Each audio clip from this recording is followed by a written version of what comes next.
Bismillah. Assalamualaikum warahmatullahi wabarakatuh. Alhamdulillahirabbil alamin. Wassalatu wassalamu ala nabiyina Mustafa Muhammadin wa ala alihi wa sahbihi ajma'in. Wa ba'd. Ayyuhal ikhwan, saudara-saudara sekalian, mudah-mudahan kita semua dirahmati oleh Allah Subhanahu wa taala. Kita lanjutkan dorong kita, kajian kita membahas kitab Syarh Sunnah Imam Al-Barbahari.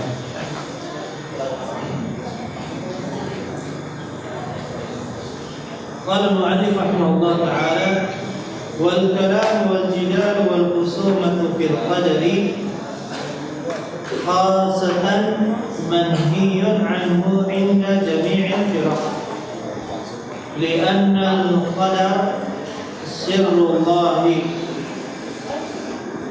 Dan berkata wal kalam wal jidal, berkata dan berdebat, bermusuhan pada bab takdir secara khusus manhiyun anhu, terlarang inda jami'il firaq, di seluruh firqah-firqah, li'anna al-qadara sirrullah, karena takdir itu adalah rahasia dari Allah.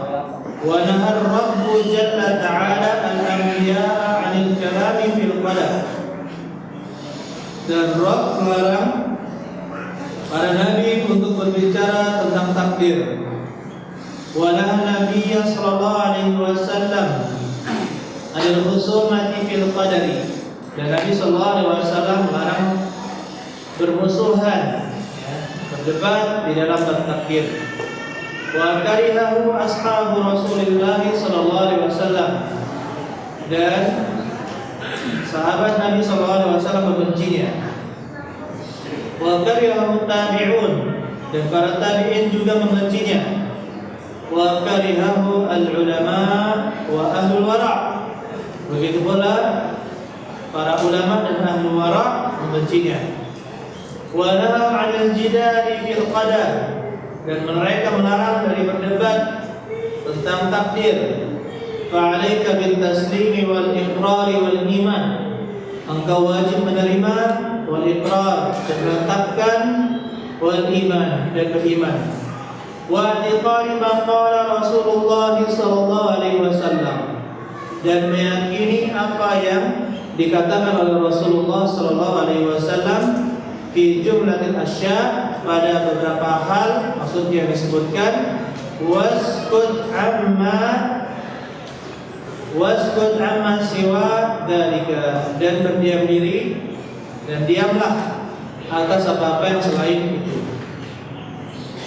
Ini di dalam bab takdir kita dilarang banyak bertanya tentang mengapa kok bisa begini, mengapa kok bisa begitu. Karena memang pertanyaan tentang takdir apabila kita ikuti dan kita ingin tahu rahasia-rahasia, maka akan menjerumuskan seseorang kepada keraguan.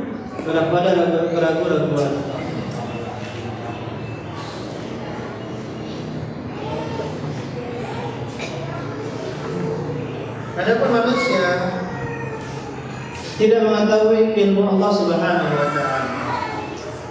Inna Allaha qad kataba maqadir al-khalaiq qabla an yakhluqa as-samawati wal ardi bi 50,000 sanah wa 'arshuhu 'ala al-ma'.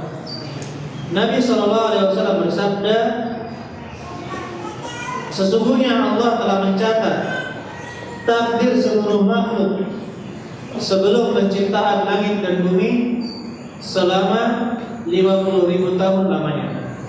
Selama 50.000 tahun lamanya. Wa 'arshuhu 'alal ma', dan arsy Allah berada di atas air. Arsy Allah berada di atas air. Oleh karena itu ayolah ikhwan, tidak ada bagi kita kecuali beriman, mengimani hal tersebut, dan tidak bertanya mengapa kok bisa begini, mengapa kok bisa begitu. Karena seorang mukmin dituntut untuk mencari hal-hal yang bermanfaat untuk dilakukan. Rasulullah SAW bersabda, min husni islamil mar'i tarkuhu ma la ya'ni. Di antara baiknya keislaman seseorang adalah meninggalkan yang tidak bermanfaat baginya.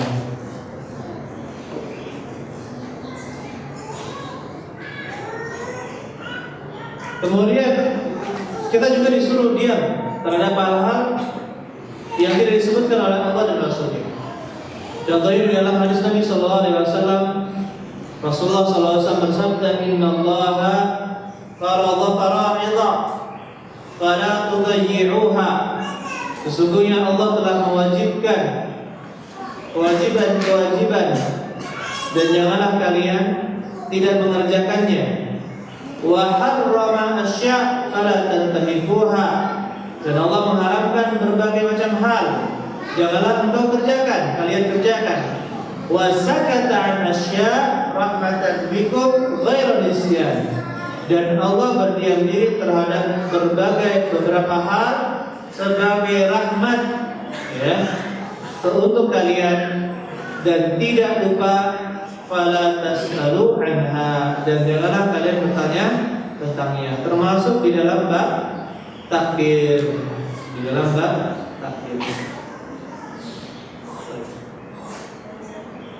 Kemudian dilanjutkan 73. Wal iman bi anna Rasulullah sallallahu alaihi wasallam usriya bihi ila as-sama' wa sara ila al-'arsy wa kallama Allah tabaraka wa ta'ala wa dakhala al-jannah. Dan beriman bahwasanya Rasulullah sallallahu alaihi wasallam telah diisrakan, dan di Isra Mi'raj maksudnya menuju langit, diperjalankan di malam hari menuju langit oleh Allah Subhanahu wa taala. Wa sara ila al-'arsy, sampai beliau ke arsy, ya. Wa kallama Allah tabaraka wa taala, dan Nabi Muhammad berbicara kepada Allah Subhanahu wa taala. Wa dakhala al-jannah wa tala'a ila an-nar. Dan Rasulullah sallallahu alaihi wasallam masuk ke dalam surga. Kemudian ittala' ila an-nar, melihat ke neraka. Wa ra'al malaikata, dan melihat para malaikat. Wa sami'a kalam Allah, dan mendengar kalam Allah. Wa nushirat lahul anbiya, dan disebarkan untuknya anbiya, maksudnya dikumpulkan untuknya para nabi, kepadanya para nabi, kemudian beliau menjadi imamnya. Wa ra'a suradiqatil arsy. Suradiqat itu yang mengelilingi arsy, seperti pagar atau kullu ma ahata bi syai', ya, yang kita terjemahkan saja pagar, tidak jadi masalah. Untuk ujung-ujung pinggir-pinggir dari arsy. Wa ra'a suradiqatil arsy wal kursi, begitu pula kursi. Rasulullah SAW melihat kursi, wa jami'a ma fis samawati wa ma fil ardi.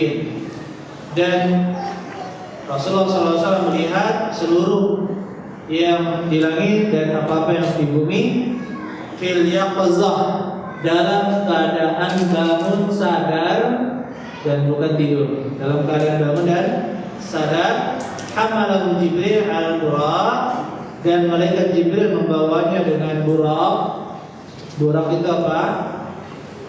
Hewan. Buraq itu hewan. Hatta adarahu fis samawat, kemudian dibawa untuk berputar-putar di langit-langit.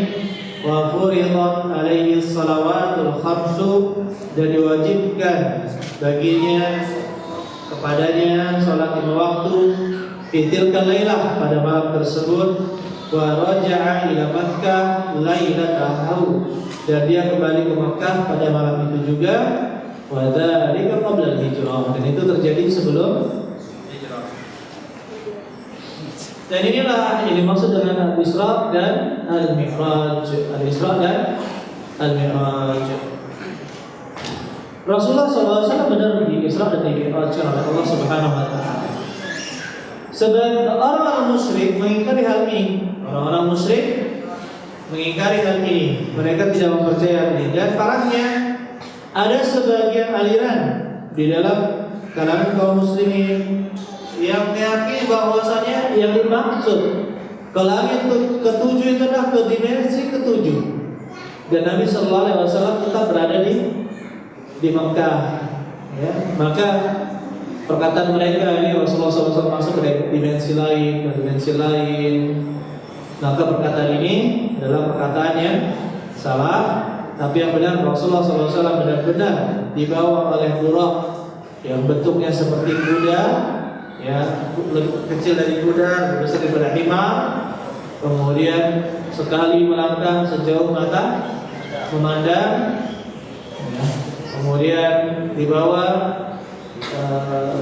berisra ke Palestina, yaitu ke Baitul Maqdis. Rasulullah SAW mengikat buraq dan kemudian mengimami para ruh, yaitu ruh para nabi. Kemudian Rasulullah SAW dimi'rajkan, pergi ke langit itu dengan menggunakan sejenis sulam, sejenis tangga yang bisa naik. Ya, kalau sekarang kita bisa paham bahwa ada tangga yang bisa berjalan seperti itu, ya.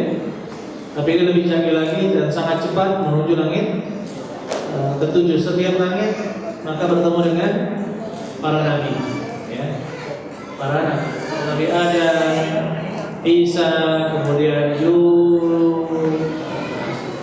Yusuf, kemudian Nabi Idris, kemudian Harun, kemudian Nabi Musa alaihissalam, dan yang terakhir di langit ketujuh bertemu dengan Nabi Ibrahim alaihissalam. Nabi Ibrahim alaihissalam.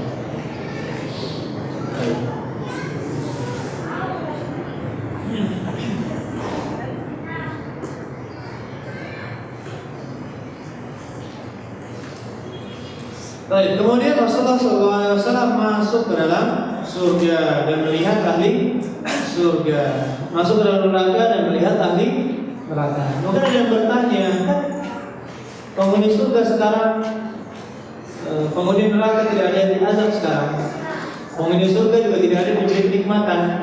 Bagaimana? Maka kita katakan, ya terserah Allah. Allah tampakkan, Allah lah yang mengatur waktu. Sebagaimana seseorang bisa melihat di dalam mimpi, diatur oleh Allah Subhanahu Wa Taala. Seorang melihat masa depan dengan mimpinya, maka ini Allah atur, Allah Subhanahu Wa Taala atur waktunya. Rasulullah SAW melihat apa yang akan terjadi di surga dan di neraka. Wa ra'al malaikata, dan melihat para malaikat. Wa sami'a kalam Allah, mendengar kalam Allah. Dia berbicara dengan Allah Subhanahu Wa Taala. Wa nusyirat lahul anbiya, wa nusyirat lahu al-anbiya, dan dikumpulkan. Maksudnya di sini adalah apa? Dikumpulkan para nabi, maksudnya menjadi imam. Nabi SAW menjadi imam untuk para nabi. Kemudian diwajibkan sholat imam. Dan di mana kita ada kesalahan di dalam kisahnya. Contohnya menggambarkan burung itu dengan wanita, wajah wanita. Tidak benar, tidak ada dalil yang menunjukkan hal tersebut. Begitu pula ke langit, proses dari Palestina ke langit itu tidak menggunakan burung, tapi menggunakan tangga yang berjalan ke atas. Allah alam. Lanjut.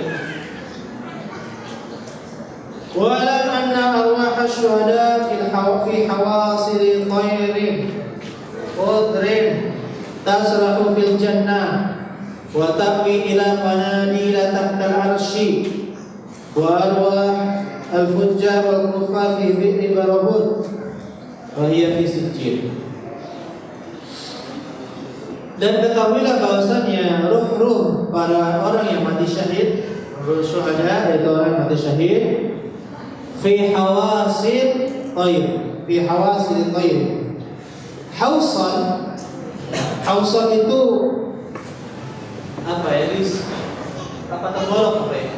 yang makanan kalau ayam makan tuh ya, dia masuk ke sini dulu baru belum masuk ke lambungnya. Apa namanya? Tembal. Benar tembal. Seperti apa dasar pakai kata-kata itu? Tembolok ya. Masuk di temboloknya taib. Burung yang berwarna hijau kata beliau, tasrahu fil jannah, dan dia terbang di langit. Wa ta'wi, dan kembali ila qanadil, jamak dari qindil. Qanadil jamak dari qindil, yang berarti misbah, lampu-lampu, dan dia kembali ke lampu-lampu tahtal arsy, di bawah arsy. Dan kita ketahui bahwasanya arsy ini sangat luas. Sampai di sini diriwayatkan oleh Imam Muslim dalam sahihnya mengenai hal ini, masalah arwah syuhada. Adapun arwahul fujjar wal kuffar, ruh-ruh orang yang fajir dan kufar, fi bi'ri Barahud, maka dia di dalam bi'r Barahud. Tetapi ini tidak ada hadis yang sahih menjelaskan hal ini. Penyebutan fi bi'ri Barahud ini tidak ada hadis yang sahih menyebutkan hal ini. Tetapi yang sahih adalah wahiyah fi sijjin, dia berada di dalam sijjin. Dia berada di dalam sijjin. Baik. Jadi penyebutan Barahud tidak ada dalil yang sahih mengenai ini. Adapun penyebutan sijjin maka itu ada. Baik. Adapun arwah-arwah kaum mukminin secara umum maka berada di illiyin, berada di illiyin.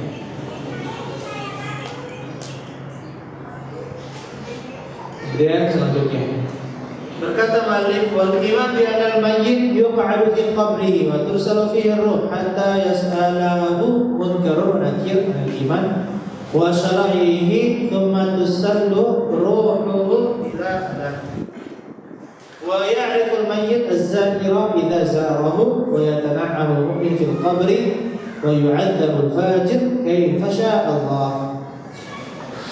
Beriman bahwasanya mayit yuq'adu fi qabri, akan didudukkan di dalam kuburnya. Didudukkan di sini ketika dua malaikat mendudukkannya.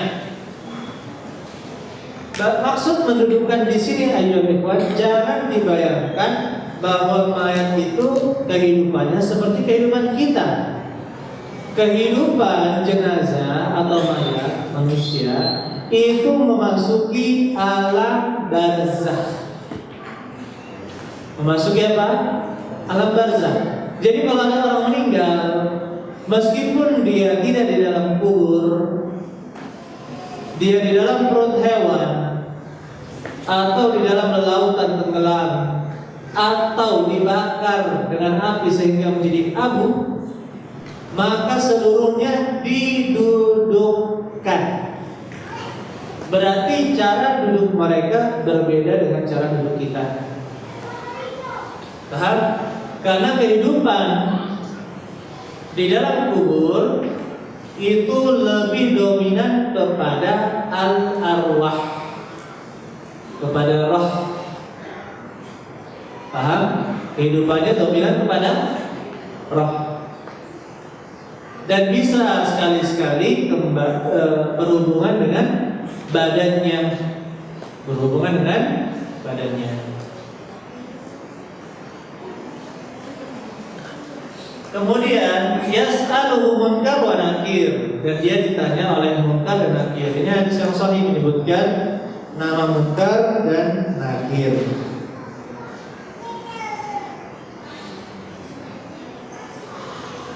Baik.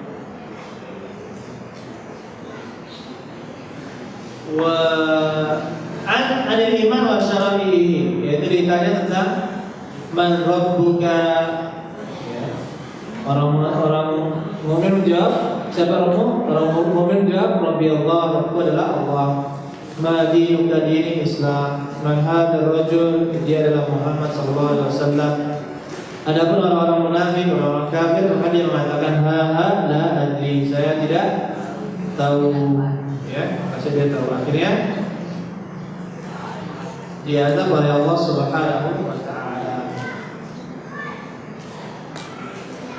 Kemudian thumma tusallu ruhuhu bila alam. Kemudian dicabut ruh dari jasad bila alam, tanpa merasakan kesakitan. Ini untuk ruh orang-orang yang beriman dan beramal saleh.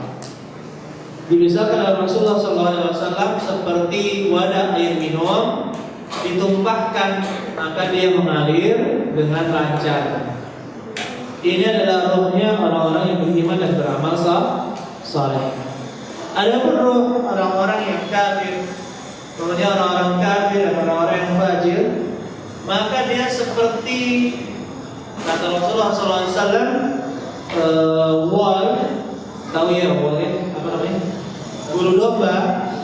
Bulu domba yang dikumpulkan dan dia basah, kemudian dimasukkan tongkat yang di situ dari sekelilingnya ada duri-duri, kemudian dimasukkan.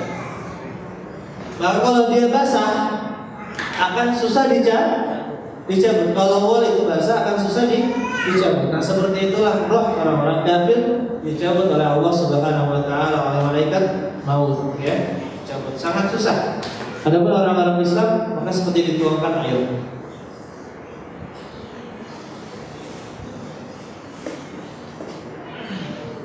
Wa ya'riful mayyit az-zahira idza zarahu. Dan seorang mayit mengetahui orang yang berkunjung apabila dia menziarahinya. Dalam permasalahan ini tidak ada dalil yang sahih mengenai hal ini. Tidak ada dalil yang sahih mengenai hal ini. Allah a'lam bishawab. Maka kata Syekh Khalid Raddadi mengatakan,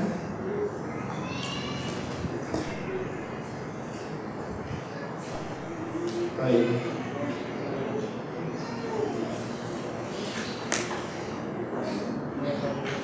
La syai'un minha. Tidak ada yang sahih dalam permasalahan ini. Ya. Baik, tidak ada yang sahih dalam permasalahan ini.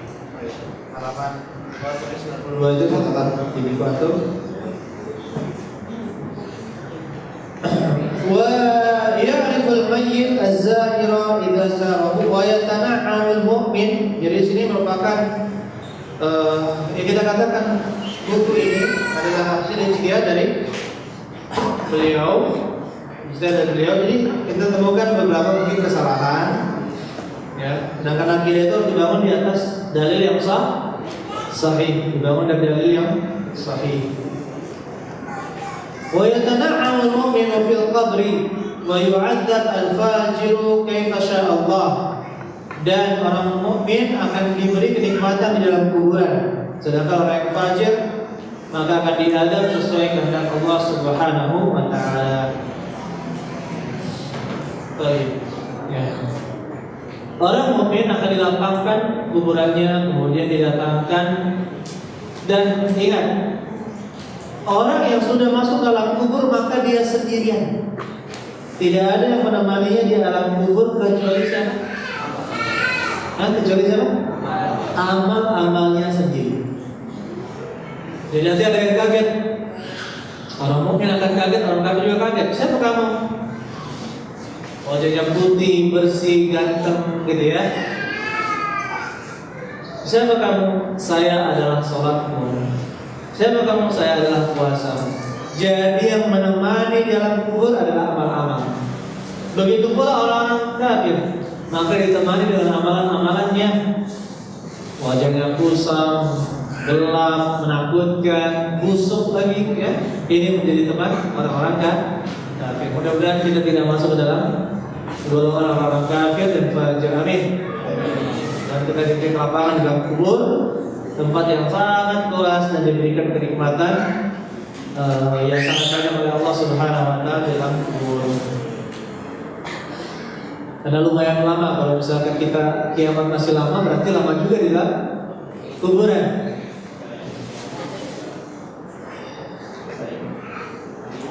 Lanjut. Insyaallah besok ada ujian ya, belajar ya. Insyaallah. belajar sampai yang kita hari ini.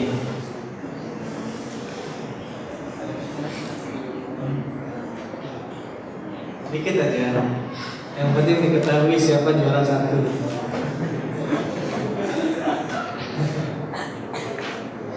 Wal iman bi anna Allah huwa alladzi kallama Musa bin Maryam, dan beriman bahwasanya Allah berbicara kepada Nabi Musa anaknya Imran, Musa bin Imran, alaihi salatu wassalam, yaumat turi, pada hari Tur, ketika yang Tur, Allah Musa meminta melihat Allah Subhanahu wa taala.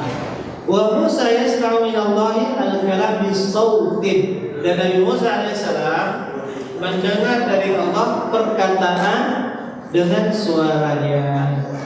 Wa qa'a fi masami'ihi minhu, dan didengar oleh Nabi Musa dari pendengarannya, la min ghairihi, bukan dari pendengaran hatinya atau selainnya.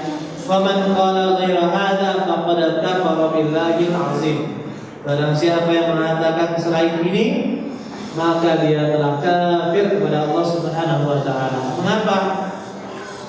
Karena di dalam surat An-Nisa ayat 164 Allah Subhanahu wa taala berfirman, wa kallamallahu Musa taklima. Di situ wa kallamallahu Musa, fa'ilnya adalah Allahu. Jadi yang berbicara adalah Allah. Berbicara kepada Musa taklima, dengan sebenar-benar bicara. Masalahnya ada kalangan Jahmiyah yang mengingkari hal ini. Sebagian mereka mengubah itu bukan wa kallamallahu Musa, tetapi wa kallamallaha Musa, sehingga yang menjadi fa'il atau subjeknya adalah Musa berbicara kepada Allah. Padahal di ayat ini sepakat ahli qiraah membaca wa kallamallahu Musa taklima, dan Allah berbicara kepada Musa dengan sebenar-benar bicara. Dan pembicaraan ini didengar dengan suara oleh telinganya Nabi Musa alaihi salam. Subhanallah. Enak saudara kalau kita imani apa yang di dalam Al-Quran, kita imani, tenang. Apa yang di dalam hadis kita imani, tenang. Kalau kita tidak tahu hakikatnya, ya sudah, diam saja. Kalau kita tidak tahu hakikatnya, maka kita diam saja.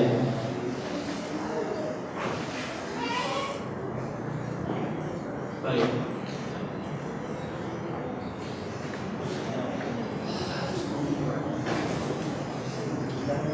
Begitu pula barang siapa berkata selain ini, barang siapa yang mengatakan selain ini, seperti orang yang mengatakan bahwa perkataan Allah itu makhluk, atau Allah tidak berbicara, sehingga mentiadakan sifat Allah Subhanahu wa taala sifat bicara, maka dia telah mendustai apa yang Allah jelaskan dan juga Rasulullah SAW jelaskan.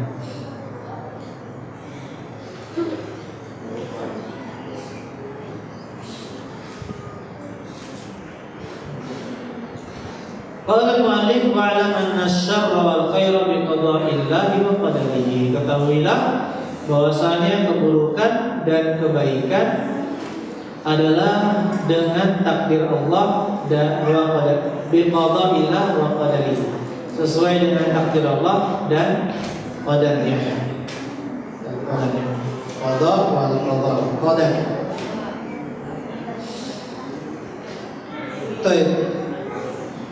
Ayo ikhwan, jadi di sini ingin dikatakan, ingin diajarkan bahwa ahli sunnah wal jamaah mengimani tidak hanya yang baik-baik saja yang telah ditakdirkan oleh Allah Subhanahu wa taala. Keburukan, kejelekan itu semuanya telah ditakdirkan, telah dicatat oleh Allah Subhanahu wa taala.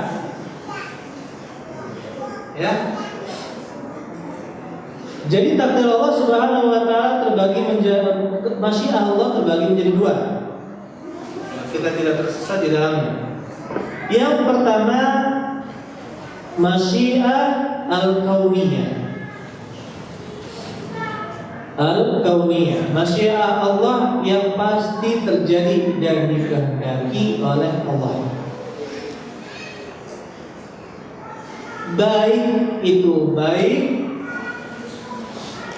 atau dia buruk, segala yang terjadi yang dikehendaki oleh Allah Subhanahu wa taala itu namanya di bawah kehendak Allah yang kauniyah, masyiah al-kauniyah. Kemudian yang kedua ada disebut dengan al-masyiah al-syar'iyyah. Masyiah al-syar'iyyah, kehendak Allah al-syar'i, kehendak yang syar'i. Kehendak yang syar'i. Adapun kehendak yang syar'i ini adalah keinginan Allah yang baik-baik yang diinginkan kepada hambanya, tetapi tidak harus itu terjadi.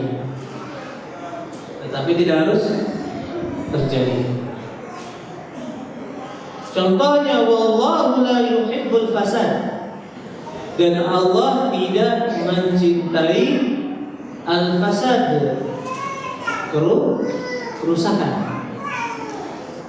Wallahu la yuhibbuz zalimin, dan Allah tidak mencintai orang-orang berbuat zalim dan keburukan-keburukan yang lain. Keburukan-keburukan yang lain.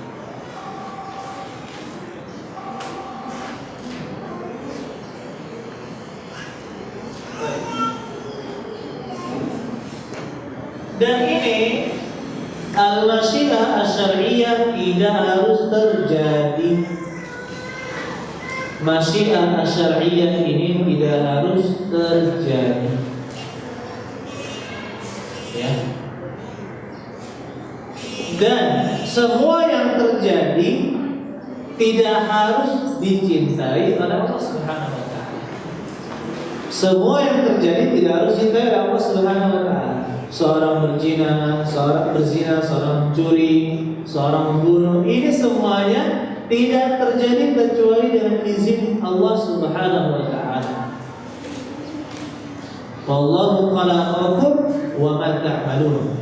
Dan Allah menciptakan kalian dan apa-apa yang kalian lakukan. Wa ma tasyauna illa ayyasha Allah. Dan tidaklah apa yang kalian inginkan kecuali berdasarkan keinginan Allah. Tetapi ingat, keburukan tidak dinisbatkan kepada Allah. Wasyarru laisa ilaik. Mengapa? Karena Allah Subhanahu wa taala mengizinkan dan menciptakan keburukan tersebut, suatu yang buruk tersebut, itu karena keadilan Allah Subhanahu wa taala dan karena hikmahnya. Semuanya karena keadilan Allah dan hikmahnya.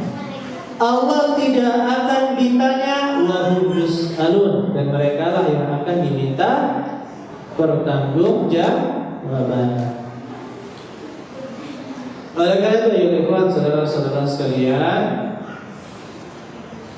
orang yang terjatuh di dalam bab takdir, mereka yang satu adalah Qadariyah, yang mengatakan bahwa Qadariyah ini Allah tidak mengetahui takdir sebelum dia terjadi. Mengapa? Karena kalau Allah, dia katakan, dan itu bukan ciptaan Allah, segala keburukan itu bukan ciptaan Allah. Kenapa mereka katakan seperti itu? Karena menurut mereka tidak mungkin Allah Subhanahu wa taala menciptakan keburukan. Dan ini salah. Kita katakan tidak semua yang diinginkan oleh Allah terjadi itu disukai oleh Allah, tetapi itu semua sesuai dengan keadilan dan hikmah yang disembunyikan atau diinginkan oleh Allah Subhanahu wa taala. Paham? Ada hikmahnya.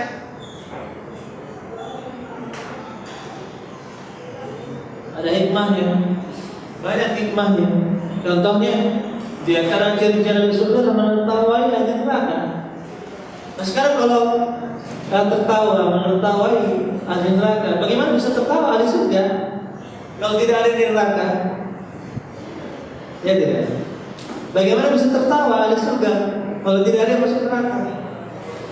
Oleh karena itu, ya tetap keburukan tapi tidak dinisbatkan kepada Allah, karena yang dilakukan oleh Allah Subhanahu wa taala semua dengan keadilan dan hikmah yang Allah Subhanahu wa taala sembunyikan atau inginkan, walaupun kita mengetahui atau tidak, maka semua karena hikmah Allah Subhanahu wa taala. Allah yang Maha bijak bijaksana. Baik. Lanjut. Wal aqlu mauludun, akal itu dilahirkan. Tu'tiya kullu insani min al-aqli ma aradallahu. Setiap manusia diberikan bagian dari akal yang Allah inginkan. Yatafawatuna fil uquli, mereka bermacam-macam, berbeda-beda di dalam akal mereka. Mithla dzarrah fis samawat, seperti zarrah fis samawat, yaitu semut kecil di langit-langit. Wa yuqamu min kulli insan min al-amal ala qadri ma aqtahu min al-aql, dan diminta pertanggungjawaban dari seluruh manusia berupa amalan ala qadri ma aqtahu min al-aql, sesuai kadar yang diberikan kepadanya berupa akal. Wa laysal aqlu biktisamin, bukanlah akal itu dengan iktisab, dicari. Innama huwa fadlun min Allah Ta'ala, dia adalah karunia dari Allah Subhanahu wa taala.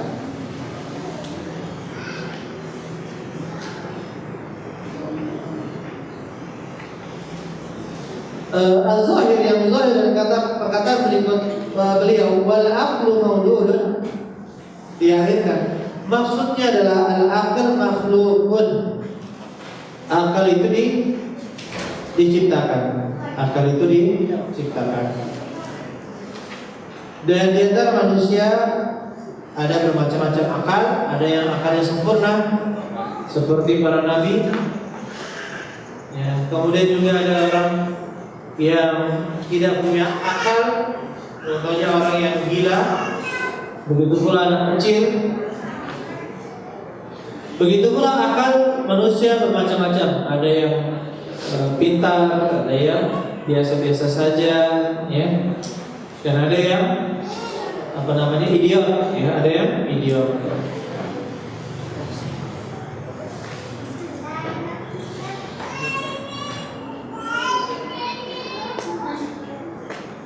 Dan taklif, pembebanan syariat itu sesuai dengan kadar akalnya. Sehingga orang yang tidak memiliki akal tidak dibebankan syariat. Begitu pula orang yang memiliki akal terbatas, tidak memahami syariat ini, maka dia beramal sesuai kemampuan dia dan sesuai dengan apa yang dia bisa lakukan.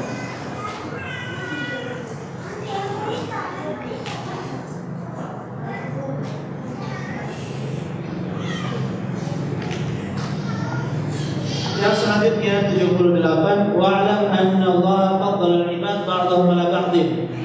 Ketahuilah bahwasanya Allah mengutamakan para hamba sebagian dari sebagian yang lain di dunia dan di akhirat. Adalan minhu, sebagai bentuk keadilan dari Allah. Wala yuqalu jaran wala haba, dan tidak dikatakan Allah itu jarah, itu zalim.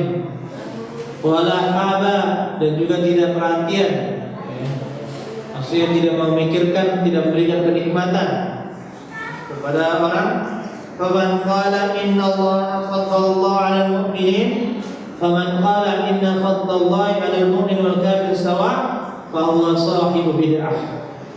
Barang siapa yang mengatakan bahwa keutamaan orang yang beriman dengan orang kafir itu sama, maka dia itu sahibu bid'ah, ahli bid'ah. Bal faddalallah al-mu'mina 'alal kafir. Nah, sebenarnya adalah Allah mengutamakan orang yang beriman di atas orang yang kafir. Wa ta'i 'alal ma'asi, mengutamakan orang yang taat dibanding orang yang berlaku maksiat. Wal ma'sum 'alal mahdzur, ya, mengutamakan orang yang maksum, yang dijaga dari orang yang mahdzur, yang dibiarkan, tidak diperhatikan. Adalah minhu, sebagai bentuk keadilan dari Allah Subhanahu wa taala. Huwa fadluhu yu'tihi man yasha wa yamna'uhu man yasha. Dia adalah keutamaannya, diberikan kepada orang-orang yang dikehendakinya, dan Allah halangi dan tidak berikan kepada orang-orang yang dikehendakinya. Jadi ini menunjukkan bahwa Allah Subhanahu wa taala memberikan keutamaan kepada sebagian orang dan tidak memberikan keutamaan kepada yang lain. Orang beriman lebih utama daripada orang-orang kafir. Begitu pula orang yang taat lebih utama daripada orang yang tidak taat. Bahkan para nabi diutamakan sebagian dari sebagian yang lain. Rasulullah SAW, Allah Subhanahu wa taala berfirman dalam surat Al-Baqarah ayat 253, tilka rusulu faddalna ba'dahum 'ala ba'd. Itulah para rasul yang kami utamakan sebagian mereka di atas sebagian yang lain. Ini sangat jelas ya, kalau kita insyaallah sudah paham ini. Cuma terkadang ada aliran-aliran. Bahkan sekarang ada muncul liberal, kaum liberal yang mengatakan semua agama sama. Parah ini.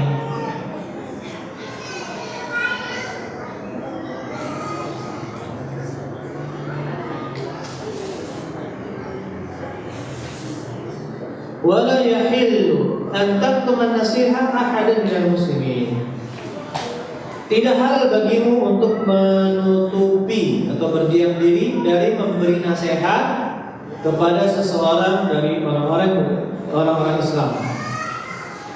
Barrahum wa fajirahum, baik yang bertakwa dari mereka maupun yang fajir, pelaku maksiat. Fi amrin min umurid din, pada salah satu di antara perkara agama. Faman katama faqad ghasyal muslimin, barang siapa yang menutupinya, dia tidak beramal ma'ruf nahi munkar, tidak memberikan nasihat, faqad ghasyal muslimin, maka dia telah menipu orang-orang Islam. Wa man ghasyal muslimin faqad ghasyad din, barang siapa yang telah menipu kaum muslimin, maka dia telah menipu agama. Ya. Wa man ghasyad din faqad khana Allah wa rasulahu wal mu'minin, barang siapa yang telah menipu agama, maka dia telah mengkhianati Allah, Rasulnya, dan orang-orang yang beriman. Sebagaimana kata Allah Subhanahu Rasulullah SAW, ad-dinun nasihah, agama itu adalah nasihat. Qulna liman ya Rasulullah, itu untuk siapa ya Rasulullah nasihat tersebut? Lillahi. Arti nasihat di sini pemurnian. Ad-dinun nasihah. Lillahi wa li kitabihi wa li rasulihi wa li a'immatil muslimina wa 'ammatihim. Jadi ya, nasihat itu untuk Allah, kitabnya, rasulnya, dan para pemimpin kaum muslimin dan juga seluruh kaum muslimin. Kita wajib menyampaikan nasihat.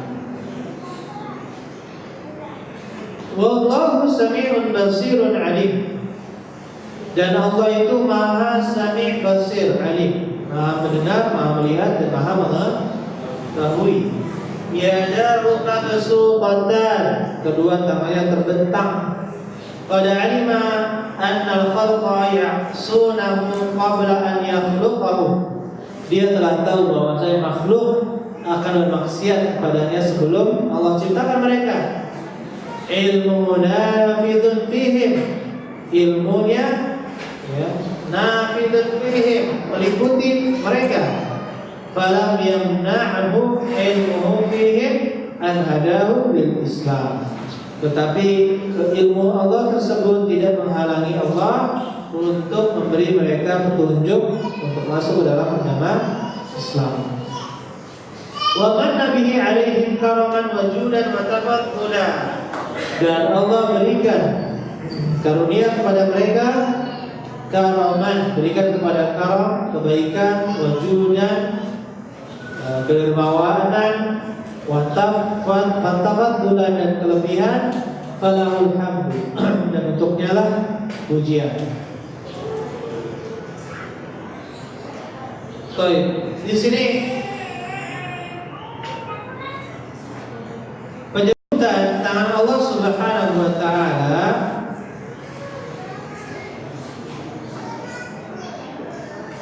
yadahu mabsuqatan, kedua tangan Allah itu terbentang. Ini menunjukkan bahwa Allah memiliki dua tangan. Allah Subhanahu wa taala memiliki dua tangan. Baik.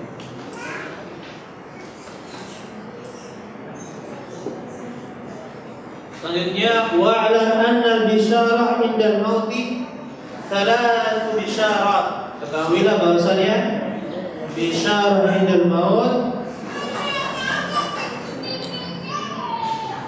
kabar gembira ketika akan mati, thalathu bisyarat, ada 3 hal. Yuqalu abshir ya habiballah bi ridallah wal jannah. Dikatakan kepadanya, kabar gembira wahai kekasih Allah dengan keridhaan Allah dan jannah.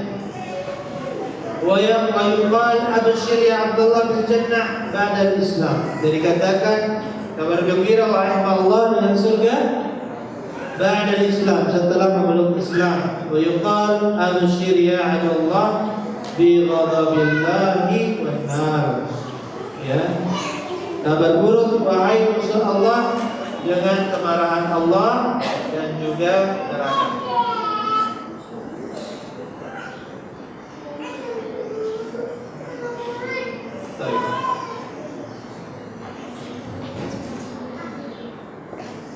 Ini seperti hadis yang panjang yang menyebutkan dicabutnya roh, ya.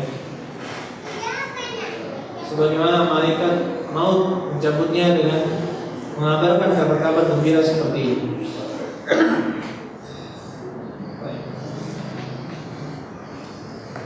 Kemudian selanjutnya 83, wa'lam anna awwal ma yanzur ila Allah ta'ala fil jannah al-adirra.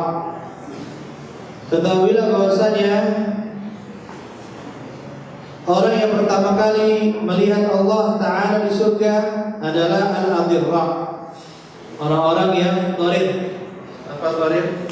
Orang-orang yang buta.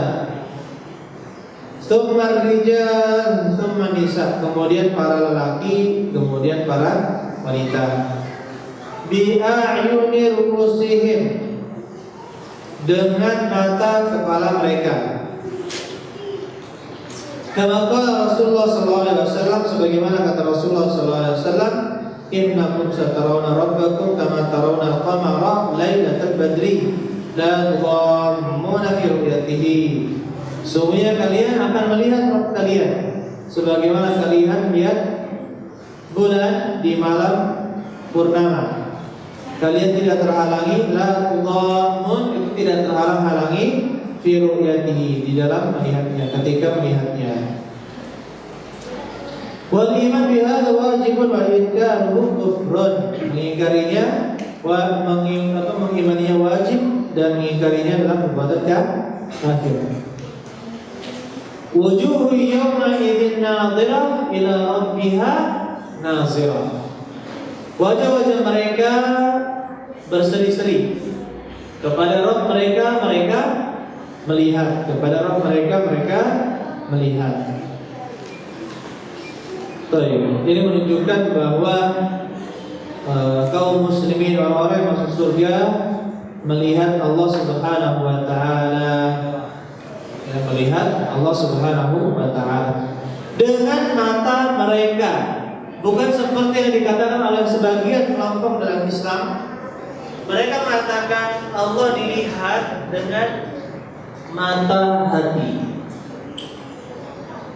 Begitu pula Allah berbicara dengan kalam nafsi, berbicara di dalam hati. Coba kita berbicara ya. Bisa nggak hati kita berbicara?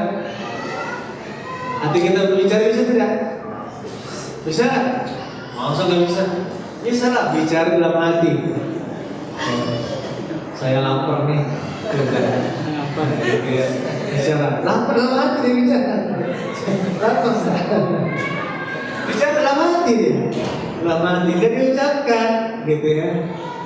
Ada, nah ini kaum Mu'tazilah atau sebagian kaum di Indonesia mengatakan bahwa Allah itu berbicara dengan hatinya. Jadi tidak ada suara, tidak ada ini. Allah musta'an. Ini adalah ini tidak benar. Ya, begitu pula mereka katakan ru'ya bil qalbi, melihat dengan hati. Saya lihat dengan hatiku, gitu ya. Ini juga tidak benar. Jadi benar-benar Allah Subhanahu wa taala bisa dilihat. La tudrikul absar wa huwa yudrikul absar. Tidak ada yang bisa meliputinya pandangan-pandangan, dan dialah yang meliputi pandangan-pandangan.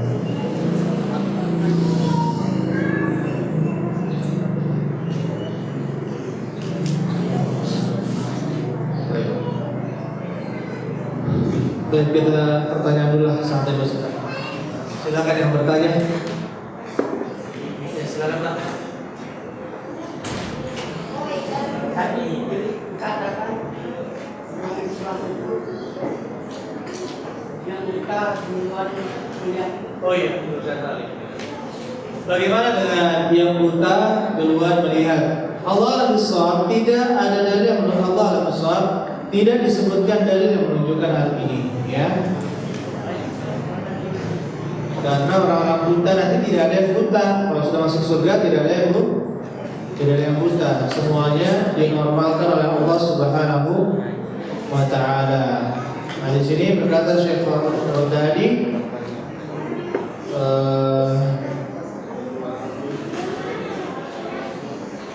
wala yasih, datang ada hadis dari Nabi sallallahu alaihi wasallam, lakin wala yasih, tidak sahih. Disebutkan oleh Nawawi di dalam Firdaus Al-Akhbar kitabnya dari Samurah bin Jundub marfu'an. Begitu pula disebutkan oleh Al-Lalakai di dalam As-Sunnah dengan sanad yang sahih dari Hasan Al-Basri dari perkataannya. Jadi perkataan pengkhususan orang-orang buta melihat pertama kali, kemudian orang-orang yang laki-laki maka tidak ada dalilnya. Belum saya tadi ya, saya berikan. Jadi, yang ingin saya tanyakan Ustaz, kan kalau Nabi Isa itu memiliki pin dengan Maryam, nah bagaimana dengan orang yang berzina, anaknya itu pinnya bagaimana? Ibunya apabila berzina maka penisbatan yang dinisbatkan kepada ibunya, dinisbatkan kepada ibunya. Mungkin ya, di antara manusia atau di antara kaum muslimin ada yang mengatakan loh, kalau dinisbatkan kepada bin, yaitu bintu Maryam, maka ini merupakan perendahan terhadap beliau. Tidak, ya tidak, karena ini justru untuk menyebutkan bahwa Nabi Isa alaihissalam tidak memiliki ayah, sehingga nasabnya dikembalikan kepada ibunya. Nasabnya yaitu bintu Maryam.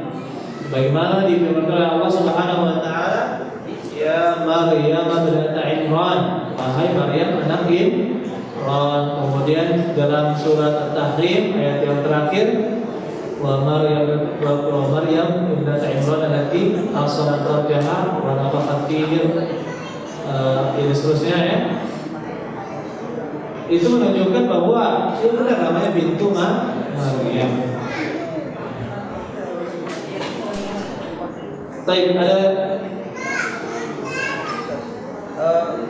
yang nomor 49 kan, tidaklah seorang keluar dari agama Islam sampai dia satu menolak satu ayat dari Al-Quran atau satu hadis dari Nabi. Nah, bagaimana dengan yang fenomena terakhir ini, yang ayat Al-Maidah 51 kan kita dilarang memilih pemimpin kafir. Apakah yang misalnya yang memilih pemimpin kafir itu termasuk pada ini, keluar dari Islam? Terima kasih.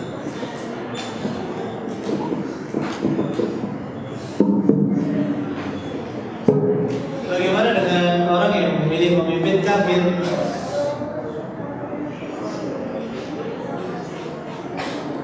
Baik, baik. Apakah kafir? Allah alam ishaq itu tergantung kepada hatinya. Itu tergantung kepada hatinya. Apabila dia mengatakan bahwa ya kita harus mengedepankan orang-orang kafir daripada orang-orang muslim, kemudian dia cinta orang kafir, maka ini tidak akan mungkin didapatkan pada hati orang-orang yang beriman. Ini sifat-sifat orang yang munafik. La tajidu qauman yu'minuna billahi wal yawmil akhir yu'aduna man hadda Allah wa rasulahu walau kanu aba'ahum, ya, dan seterusnya. Kamu tidak akan mendapatkan orang, ya, kamu tidak akan mendapatkan kaum yang mencintai, yang beriman kepada Allah dan hari akhir, yawaduna, yang mencintai, mereka mencintai yang membenci orang-orang yang membenci Allah dan Rasulnya. Jadi itu terbantu bentuk kecintaan terhadap orang kafir. Ada pun orang-orang yang dia memilih orang kafir bukan karena itu, ya, maka ini dikategorikan Allah al-Bisawab sebagai kategori orang-orang yang fasik, orang-orang yang fasik. Dia memilih orang kafir bukan di atas dasar kecintaan, tapi mungkin dia menilai atas dasar maslahat dan mafsadat. Maka tidak kita katakan dia sebagai orang yang kafir, tidak kita katakan dia sebagai orang yang munafik. Jadi ini kembali kepada akidah seseorang dan tidak bisa kita pukul rata. Orang yang memilih orang kafir tidak bisa kita pilih, kita tidak bisa pilih rata. Baik. Ada pun memilih pemimpin kafir di negeri kaum muslimin, sebagaimana dalam surat Al-Maidah ayat berapa? Al-Maidah, jadi terkenal surat Al-Maidah ayat 51. Ya, sebenarnya kemana Al-Quran sehingga dia tidak dibaca, baru sekarang digembar-gemborkan, gitu ya, digembar-gemborkan. Dan banyak ayat-ayat lain yang sebenarnya dilecehkan oleh kaum muslimin, bahkan tidak hanya orang-orang kafir yang melecehkan ayat-ayat Allah Subhanahu wa taala. Bahkan di antara kaum muslimin juga melecehkan, menodai agama kita. Contohnya qul huwallahu ahad, katakanlah Allah itu ahad. Allahus samad, Allah tempat bergantung, maksudnya tidak ada yang lebih tinggi kepemimpinannya dari Allah Subhanahu wa taala. Tempatnya lah kita bergantung kepadanya.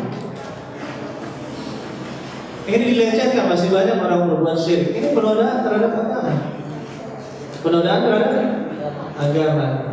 Jadi kita katakan ini salah satu ayat di antara ayat-ayat Allah Subhanahu wa taala dalam surat Al-Maidah ayat 51, ya ayyuhalladzina amanu la tattakhidul yahuda wan nasara awliya. Wahai orang-orang beriman, janganlah kalian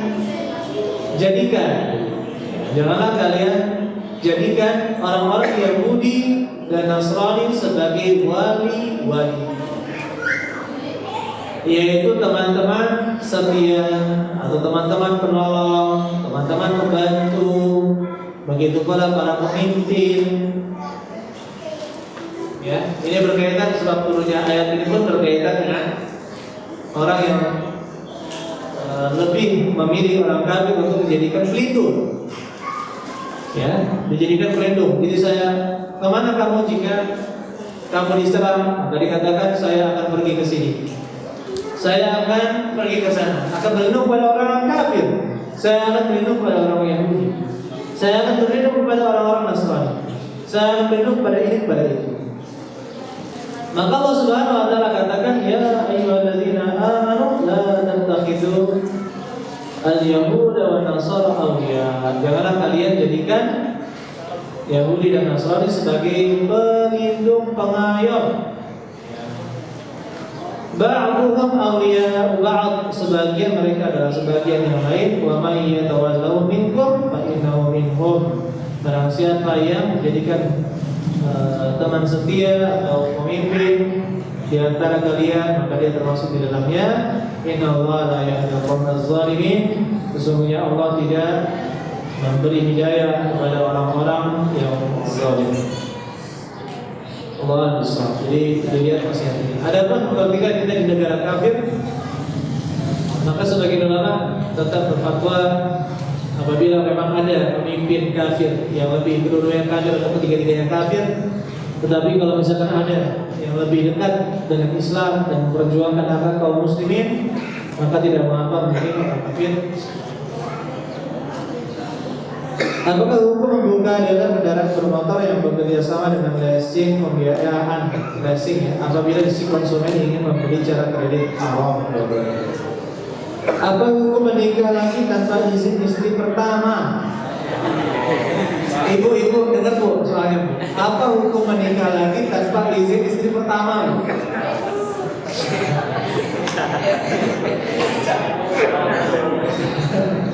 Jawabannya didengar bu, jangan komen dulu bu ya. Jawabannya boleh menikah. Jangan komen dulu, jangan komen dulu. Jawabannya boleh, karena bukan kewajiban seorang suami melaporkan kepada istri bahwa dia nikah. Jadi tidak perlu izin istri pertama. Belum. Sabar.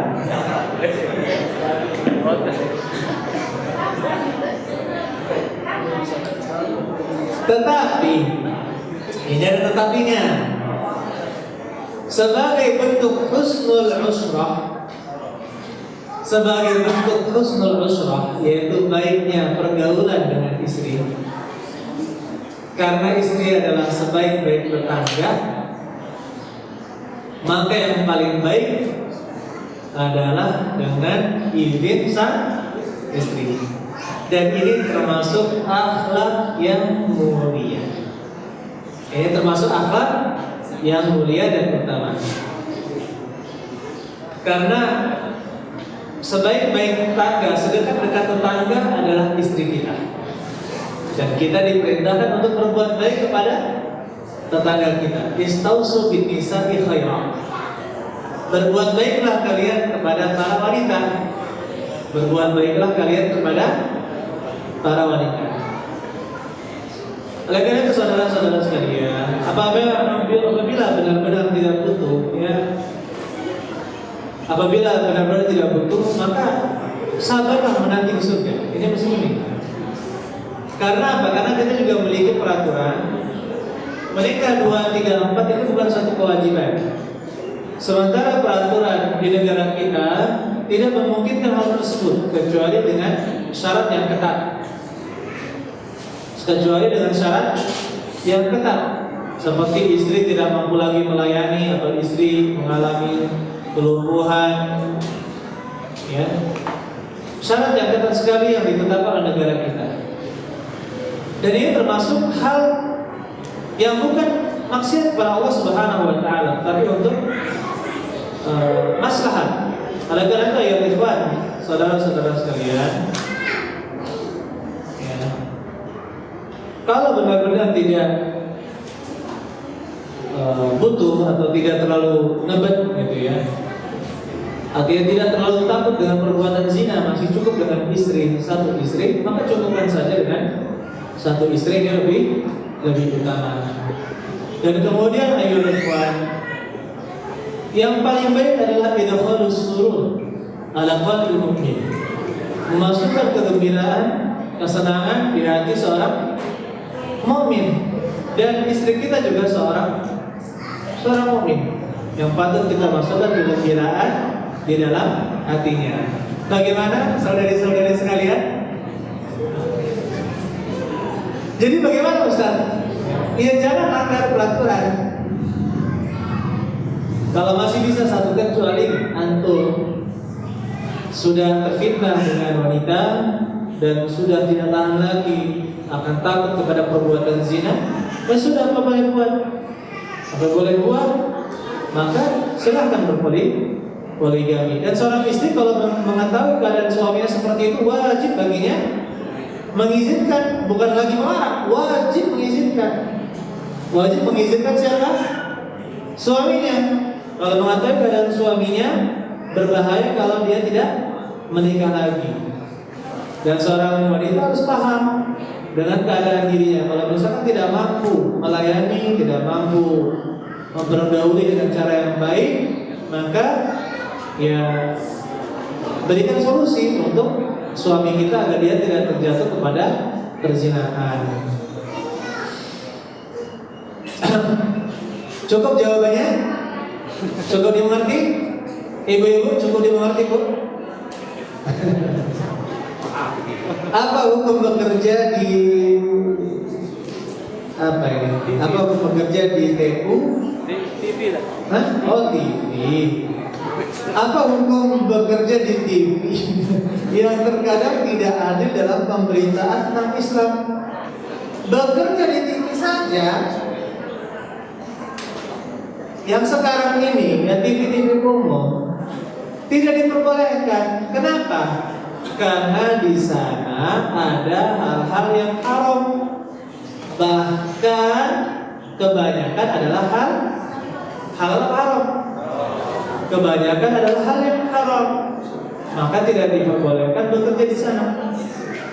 Kecuali stasiun televisi yang syar'i, yang sunnah, yang mengajarkan sunnah, maka tidak mengapa. Tapi kalau misalkan bekerja di salah satu stasiun televisi yang di sana ada kemaksiatan yang dibuat, ya, maka tidak boleh bekerja di sana. Allah SWT.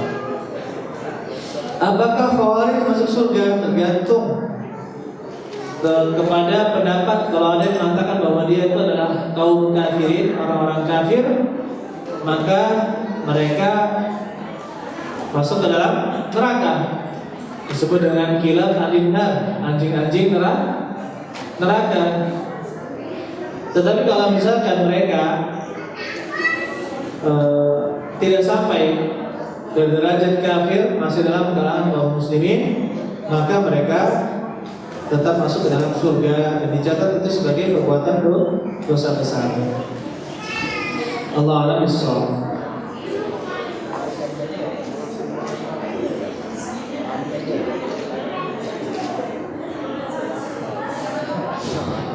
Masalah pemilu ya, ditanya masalah pemilu. Nanti kalau sudah pemilu tanya lagi. Ustaz, tolong jelaskan tentang hadis-hadis untuk merapatkan shaf di sholat, di dalam sholat. Karena dalam hal ini masih banyak yang kurang perhatian dalam prakteknya. Bagaimana pengaruhnya dalam sholat berjamaah? Apakah dapat mengurangi kekhusyuan dan keutamaannya? Jadi, yang pertama tentang merapatkan shaf. Disebutkan hadis yang sangat banyak tentang meluruskan shaf. Sawu sufufakum fa inna tasfiyatas sufufi min tamamis shalah. Rapatkanlah oleh kalian shaf kalian, sesungguhnya merapatkan shaf, meluruskan shaf ya, itu termasuk kesempurnaan salat.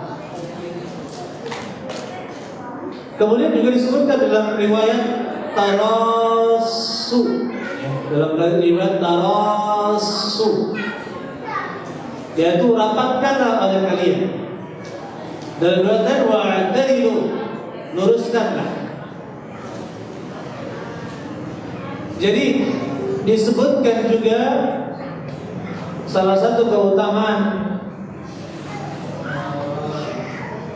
orang yang merapatkan shaf, ya. Dan juga disebutkan oleh Nabi sallallahu alaihi wasallam, mankib bil mankib wal rukbah bil rukbah wal ka'bah bil ka'b wal ka'b bil ka'b.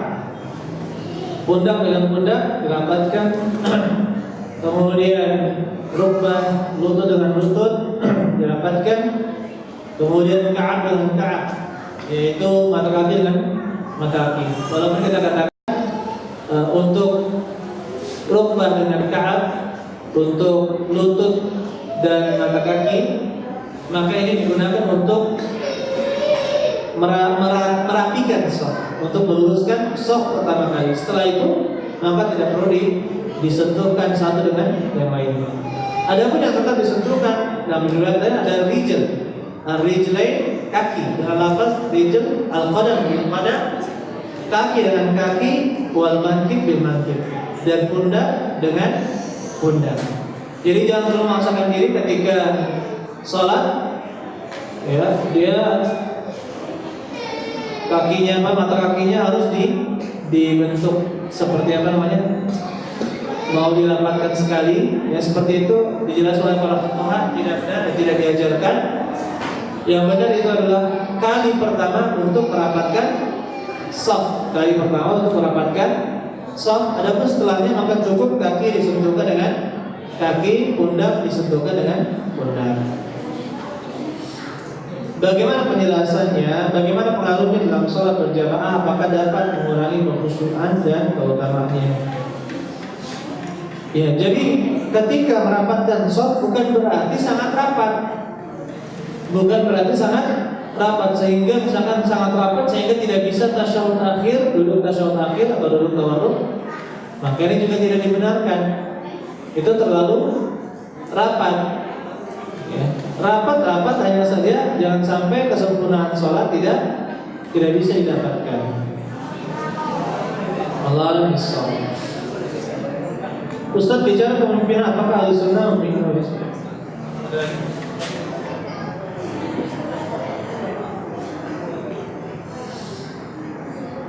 Apakah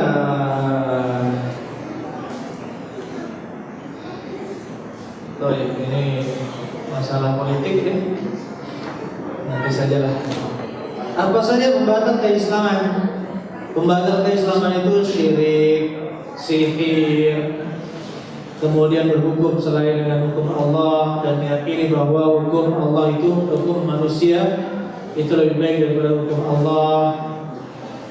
Kemudian muwalatul kuffar wa yuhibbuhum aktsar min mahabbati al-muslimin, mencintai orang kafir, mencintai mereka, melindungi mereka melebihi kecintaannya terhadap orang kafir. Kemudian apa?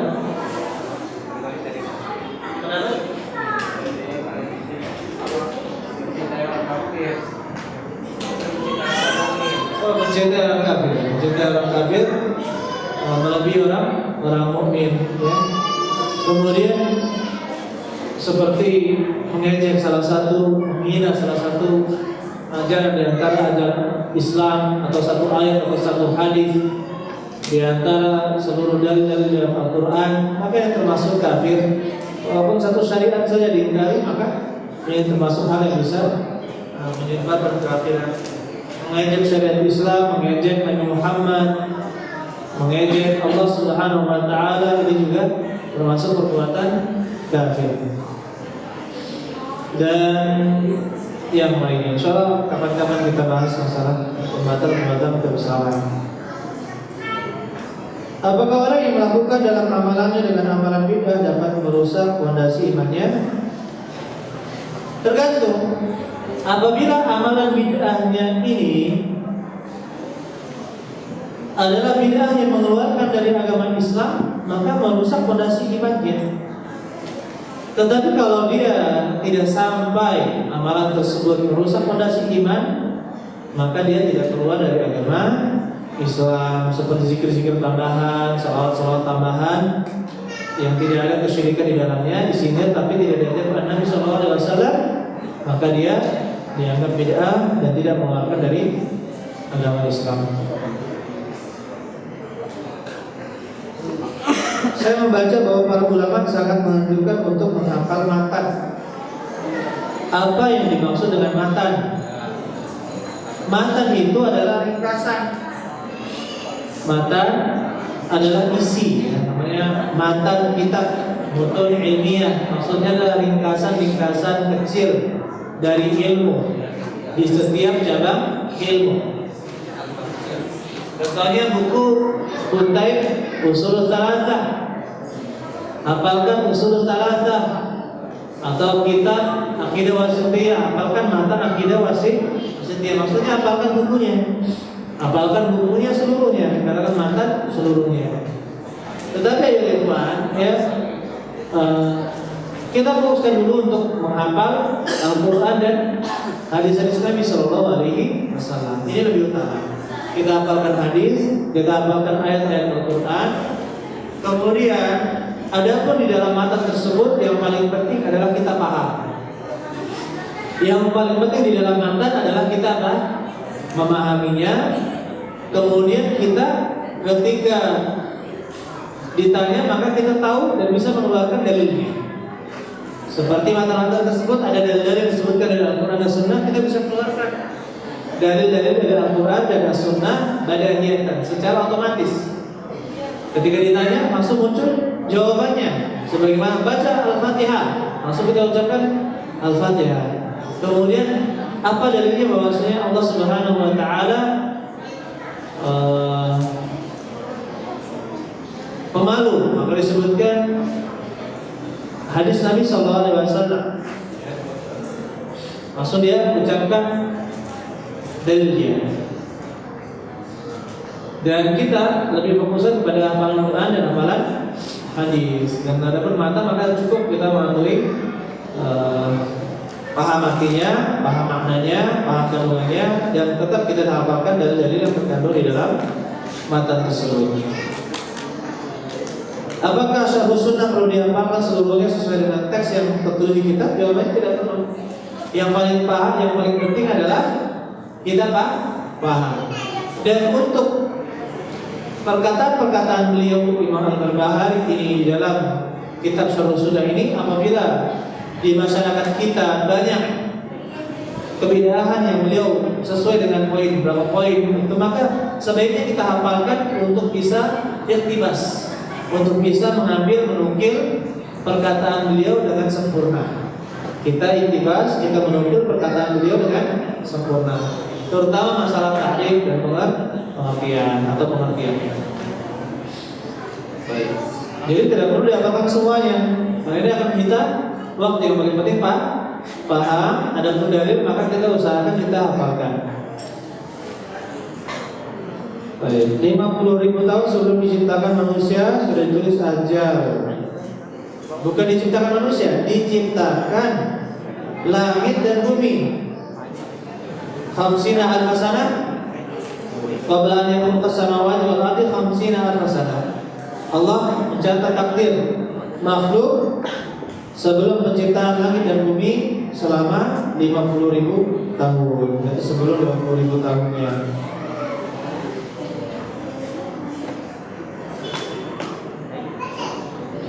Oh, ini bagus ya soalnya. Bagaimana dengan hadis al-ba'id? Ketika diciptakan ruh di dalam rahim, Allah menyuruh malaikat untuk menulis ajal, rezeki, amal, dan hidupnya itu akan sedih atau bahagia, sengsara atau bahagia. Wa yuqar bi katbi rizqihi wa ajalihi wa amalihi wa syaqiyun aw sa'idun, ya. Dan diperintahkan untuk mencatat rezekinya, amalannya, ajalnya, dan dia akan bahagia atau sengsara. Maka kita katakan ayuhal akhwat, takdir itu pencatatan takdir itu dicatat oleh pena 50.000 tahun sebelum penciptaan langit dan bumi, dan juga dicatat oleh para malaikat ya, ketika di dalam perut ibunya. Seorang janin di dalam perut ibunya. Wa yunfakhu fihi ruh, kemudian ditiupkan dalamnya ruh. Setelah umur 4 bulan. Ini ayat ikhwan, saudara-saudara sekalian, takdir yang dicatat oleh para malaikat itu adalah takdir catatan malaikat. Dan para malaikat yang mencatat takdir itu sudah dicatat di Lauhul Mahfuz. Di Lauhul Mahfuz. Jadi para malaikat juga mencatat takdir. Terus Rasulullah SAW pernah katakan, man arada an yubsata lahu fi rizqihi wa yubsata lahu fi atharihi falyasir rahimah. Barang siapa yang ingin dilapangkan rezekinya ya, atau dipanjangkan umurnya, maka sambunglah tali silaturahim. Loh, berarti rezeki dan ajal itu berubah. Bagaimana? Begitu pula la yaruddul takdir, la yaruddul qadar illa takdir, illa doa. Tidak ada yang menolak takdir kecuali doa. Tidak ada yang bisa menolaknya kecuali doa. Kemudian ada lagi yang lain dikaitkan dengan takdir. Baik. Bagaimana ini? Bukankah telah dicatat takdir? Jawabannya, yang berubah itu adalah takdir yang berada di catatan para malaikat. Yang di catatan para malaikat itu bisa berubah. Ajal itu dicatat di mana? Di catatan para malaikat. Yang ada di catatan di Lauhul Mahfuz tidak pernah berubah. Tidak pernah berubah. Paham? Dan pencatatan malaikat, kemudian malaikat berubah catatannya. Ajal manusia dicatat, malaikat itu berubah, rezekinya juga berubah. Itu telah dicatat. Di mana perubahannya? Di Lauhul Mahfuz. Dan mengapa berubah? Itu juga dicatat di mana? Di Lauhul Mahfuz. Sehingga tidak ada pertentangan di antara keduanya. Paham ini? Nah, kok bisa? Jangan bedanya kok bisa. Ya, kita imani saja. Namanya takdir. Sudah lanjut. Masya Allah, ini masih banyak nih. Masya Allah. Wa'lam annaha la takun zandaqah wala kufrun wala syukur wala bid'ah wala dhalalah wala khairah fid din illa minal kalam wa ahli kalam wa jadal wa mira wa khusumah.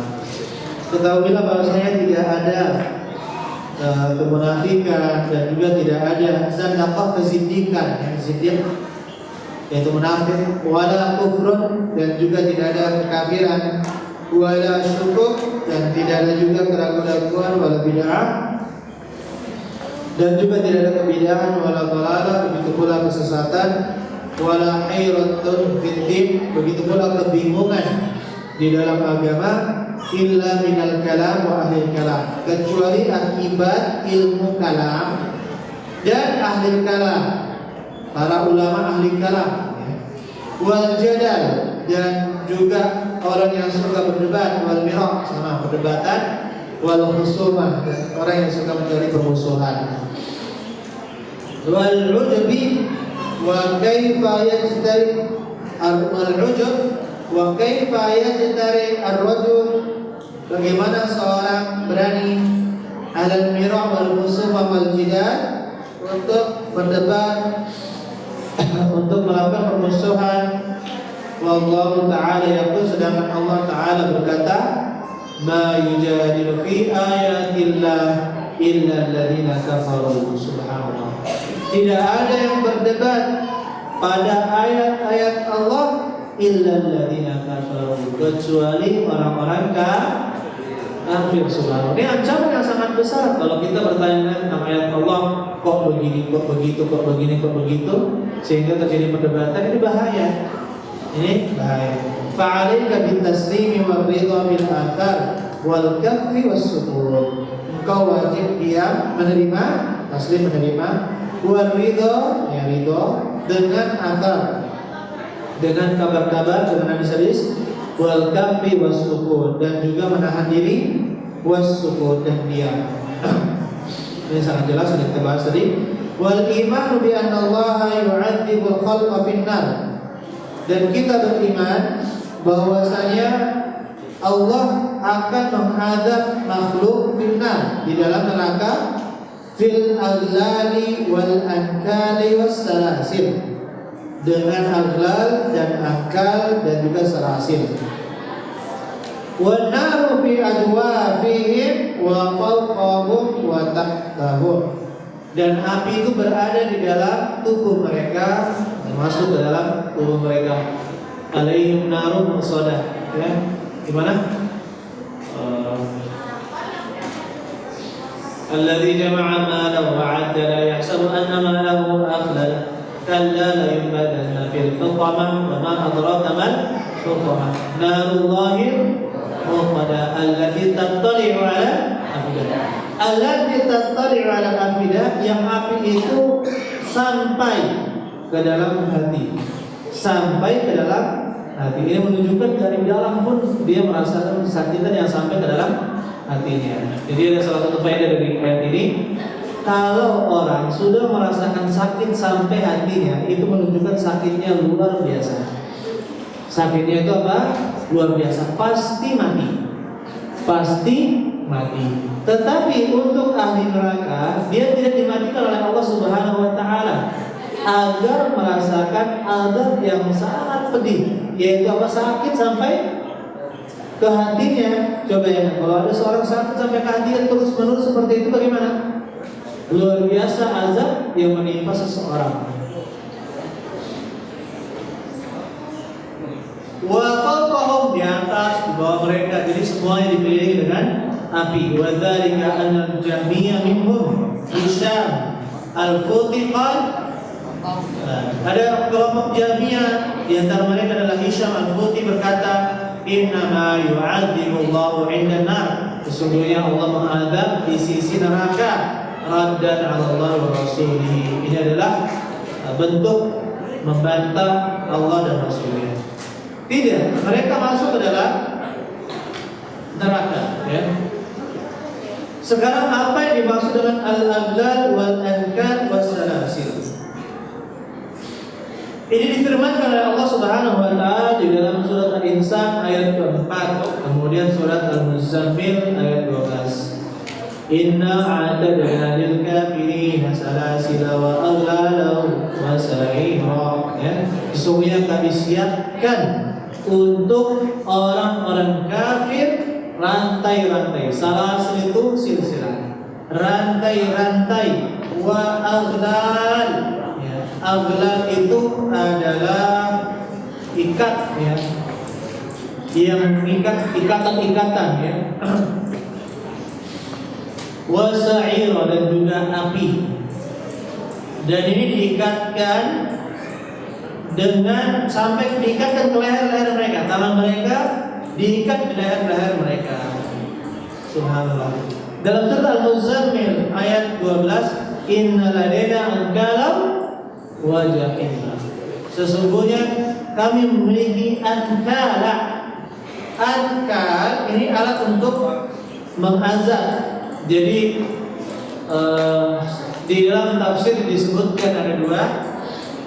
Yang pertama tafsir dari para ulama, al-quyud, yaitu ikatan-ikatan. Al-quyud, dia diikat-ikat dengan dengan al-ankal, ya, ini tugasnya untuk mengikat-ikat, dan sebagian mengatakan bahwa ini adalah aglal, ya, dari hadid. Dia itu adalah aglal tetapi terbuat dari hadid.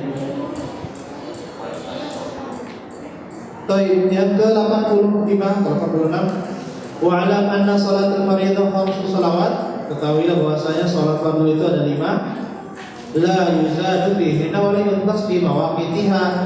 Tidak ditambah dari yang kelima tersebut dan tidak dikurangi dari waktu-waktunya. Wa fi safar raka'atan ila maghrib. Ketika safar maka menjadi 2 rakaat kecuali salat apa? Maghrib. Faman qala akthar min khamsin faqad ibtada'a. Barang siapa mengatakan ada salat lebih dari 5 kali maka dia telah berbuat bid'ah. Wa man qala aqallu min khamsin faqad ibtada'a. Barang siapa yang mengatakan kurang dari 5 maka dia telah berbuat bid'ah. La yaqbalu syai'an minha illa biwaqtiha. Dan Allah tidak menerima sesuatu darinya dari salat tersebut kecuali dikerjakan di waktunya. Illa an yakuna nisyanan fa innahu ma'dzur. Kecuali dia lupa maka dia ma'dzur, dimaafkan. Ia biha idza dzakaraha, maka dia kerjakan salat tersebut apabila dia mengingatnya. Au yakuna musafiran, atau dia itu bersafar. Wa yajma' baina salataini insya'a, maka dia gabungkan antara 2 salat apabila dia mau.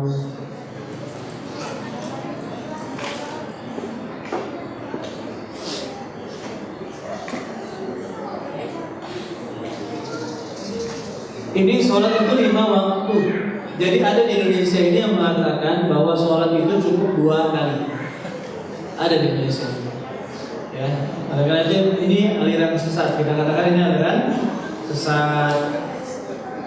Kemudian sholat tidak sah kecuali dikerjakan di dalam waktunya. Oleh karena itu yakinkan, ya, ketika waktu subuh kita yakinkan jangan terlalu cepat. Waktu subuh kita ulur sedikit mungkin. Kemudian waktu zuhur juga kita yakinkan apakah bayangan sudah tergelincir di sebelah barat, apakah belum. Maka sebaiknya kita adakan penelitian dengan menggunakan jam matahari. Kita gunakan jam matahari. Apakah sudah tergelincir atau belum, kita lihat.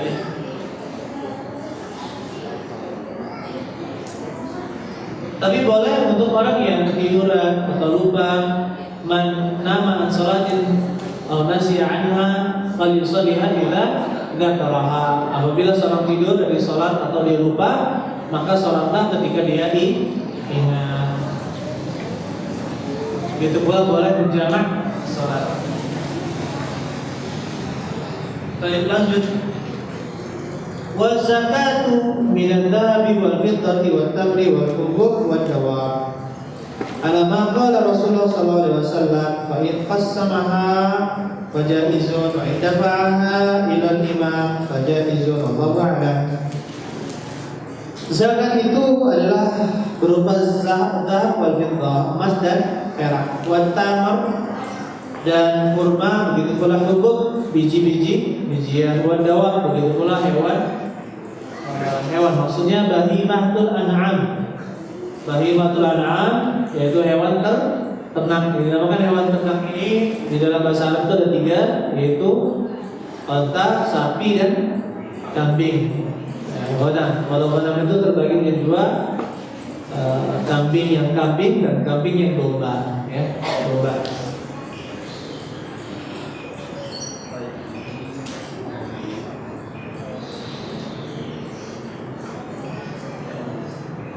Ada maka Rasulullah SAW sesuai dengan aturan, ya, yang dikatakan oleh Rasulullah SAW. Telah diatur oleh Rasulullah SAW dan dijelaskan di dalam asar para sahabat. Fa in qassamaha fajaiz, apabila dia bagi sendiri maka itu boleh. Apabila dia bagi sendiri maka sah, ya. Wa in dafa'aha ila imam fajaiz, apabila dia bayar ke imam, dia serahkan ke imam, maka itu boleh. Wallahu a'lam. Qala al-mu'allif rahimahullah ta'ala wa alam anna awal al-islam syahadatu an la ilaha illallah wa anna Muhammadan abduhu wa rasuluh. Ketahuilah bahwasanya awal Islam, kewajiban berislam seseorang yang wajib dia lakukan adalah bersyahadat an la ilaha illallah wa anna Muhammadan abduhu wa rasuluh. Jadi yang pertama kali dilakukan, kewajiban pertama yang wajib dilakukan adalah bersyahadat la ilaha illallah dan Muhammad abduhu wa rasuluh. Wa anna ma qala Allah kama qala, bahasanya apa yang dikatakan Allah adalah seperti yang dikatakan. Wala khulfa lima qala, dan Allah tidak menyelisihi apa yang Allah katakan. Wa huwa inda ma qala, dan dia sesuai apa yang Allah katakan. Jadi Allah tidak mungkin menyelisihi yang Allah kabarkan. Ya, ini membantah orang yang mengatakan ada akidah bada' lillahi ta'ala. Al-aqidah bada', yaitu orang Syiah mengatakan bahwa Allah itu menginginkan sesuatu. Allah itu menginginkan sesuatu. Tapi Allah itu bisa berubah pikiran. Mereka meyakini bahwa Allah itu bisa berubah pikiran. Coba. Jadi mereka tuh kedustaan mereka untuk berdusta, mereka buat akidah bada'. Disebut dengan akidah bada', yaitu apa? Misalkan imam mereka mengatakan seperti ini, nanti akan terjadi seperti ini, seperti ini, seperti ini. Kemudian tidak terjadi. Oh, imam kok nggak terjadi nih? Oh, Allah berubah pikiran, makanya.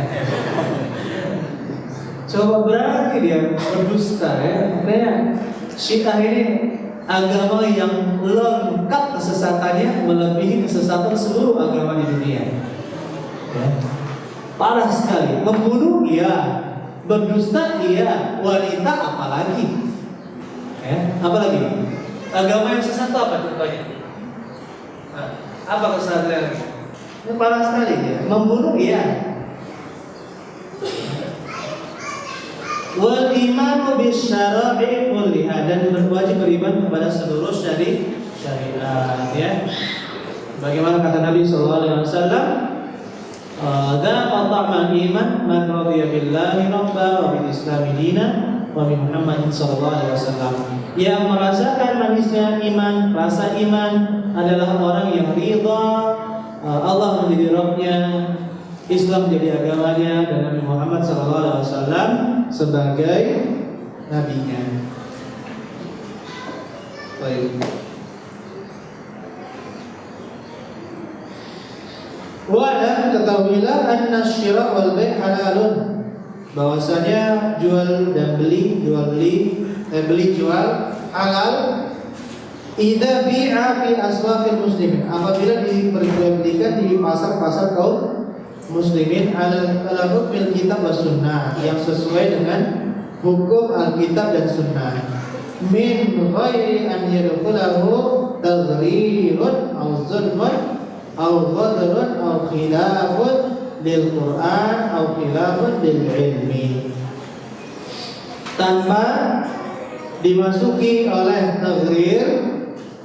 Ya, taghrir ini penipuan. Jadi ada beda gharra dengan gharrara ya. Gharar, kalau gharra itu gharar, kalau taghrir ini menipu. Taghrir itu menipu.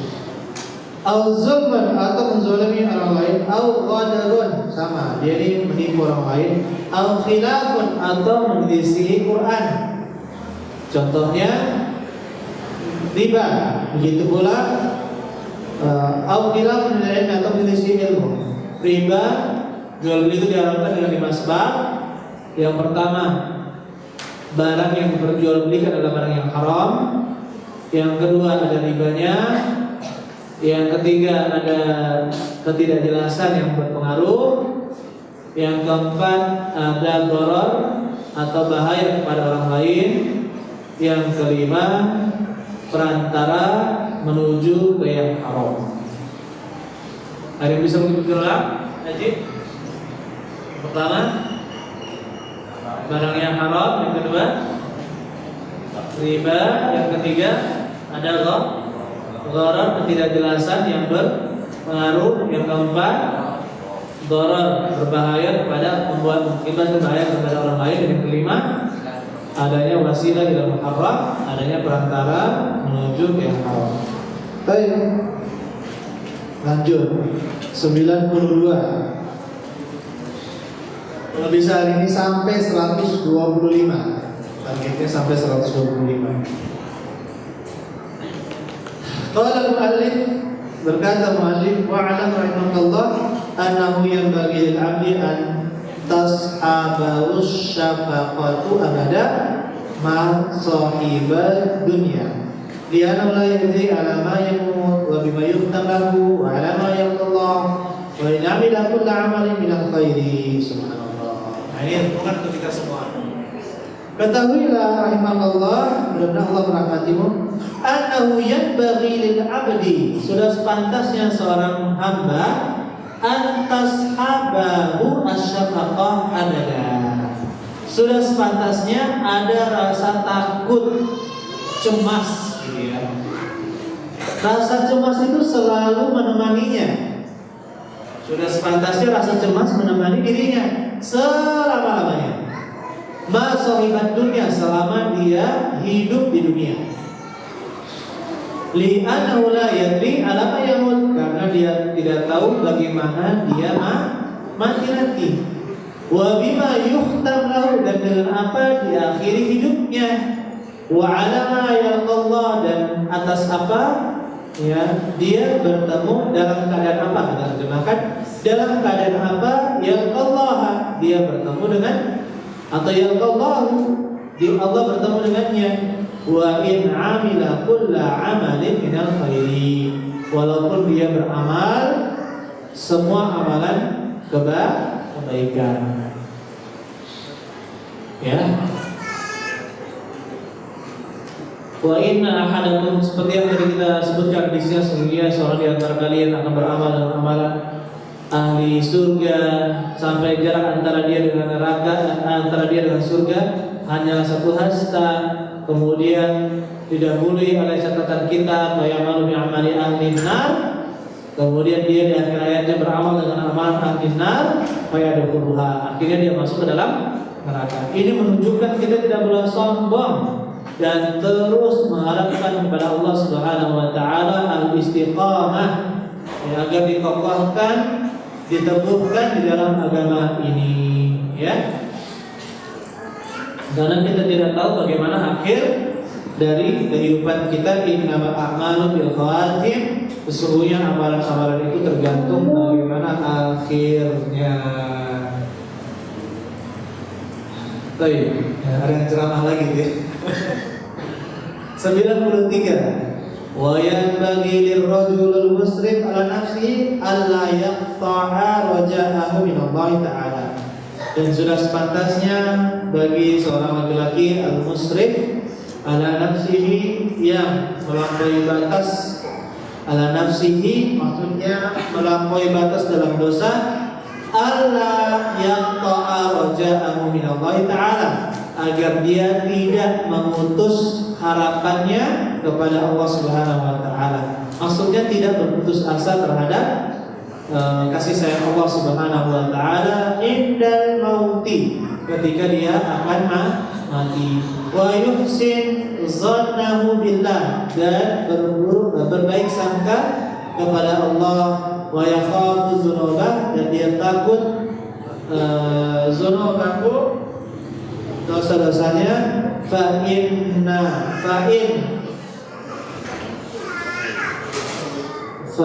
bifadlik, apa di situ?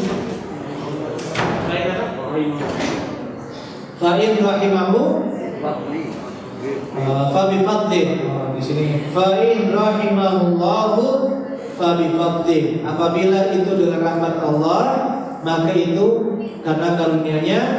Wa in 'adzabahu, ya, maka apabila Allah mengadabnya fabidzambin, maka itu adalah akibat dari dosa.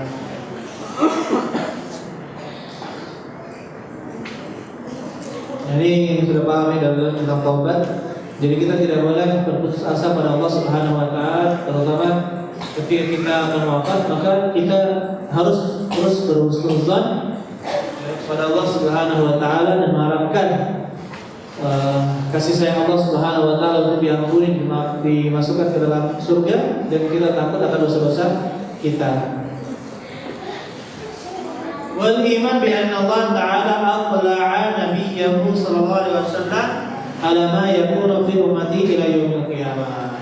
Dan beriman bahwasanya Allah telah memperlihatkan kepada nabinya apa-apa yang akan terjadi di dalam umatnya sampai hari kiamat. Oleh karena itu Nabi Sallallahu Alaihi Wasallam bisa bercerita tentang Dajjal. Nabi Sallallahu Alaihi Wasallam bisa bercerita tentang Nabi Isa alaihissalam, Ya'juj dan Ma'juj. Bisa cerita dengan wanita-wanita yang berpakaian tapi telanjang. Rasulullah SAW bisa bercerita tentang keadaan umatnya yang banyak yang akan banyak meninggalkan syariatnya, dan akan banyak pemimpin-pemimpin sesat yang diminta fatwa sehingga sesat dan menyesatkan, dan seluruh tanda-tanda yang dikabarkan di dalam aswatus sa'ah, yaitu tanda-tanda hari kiamat, baik sughra maupun kubra, baik yang kecil maupun yang besar.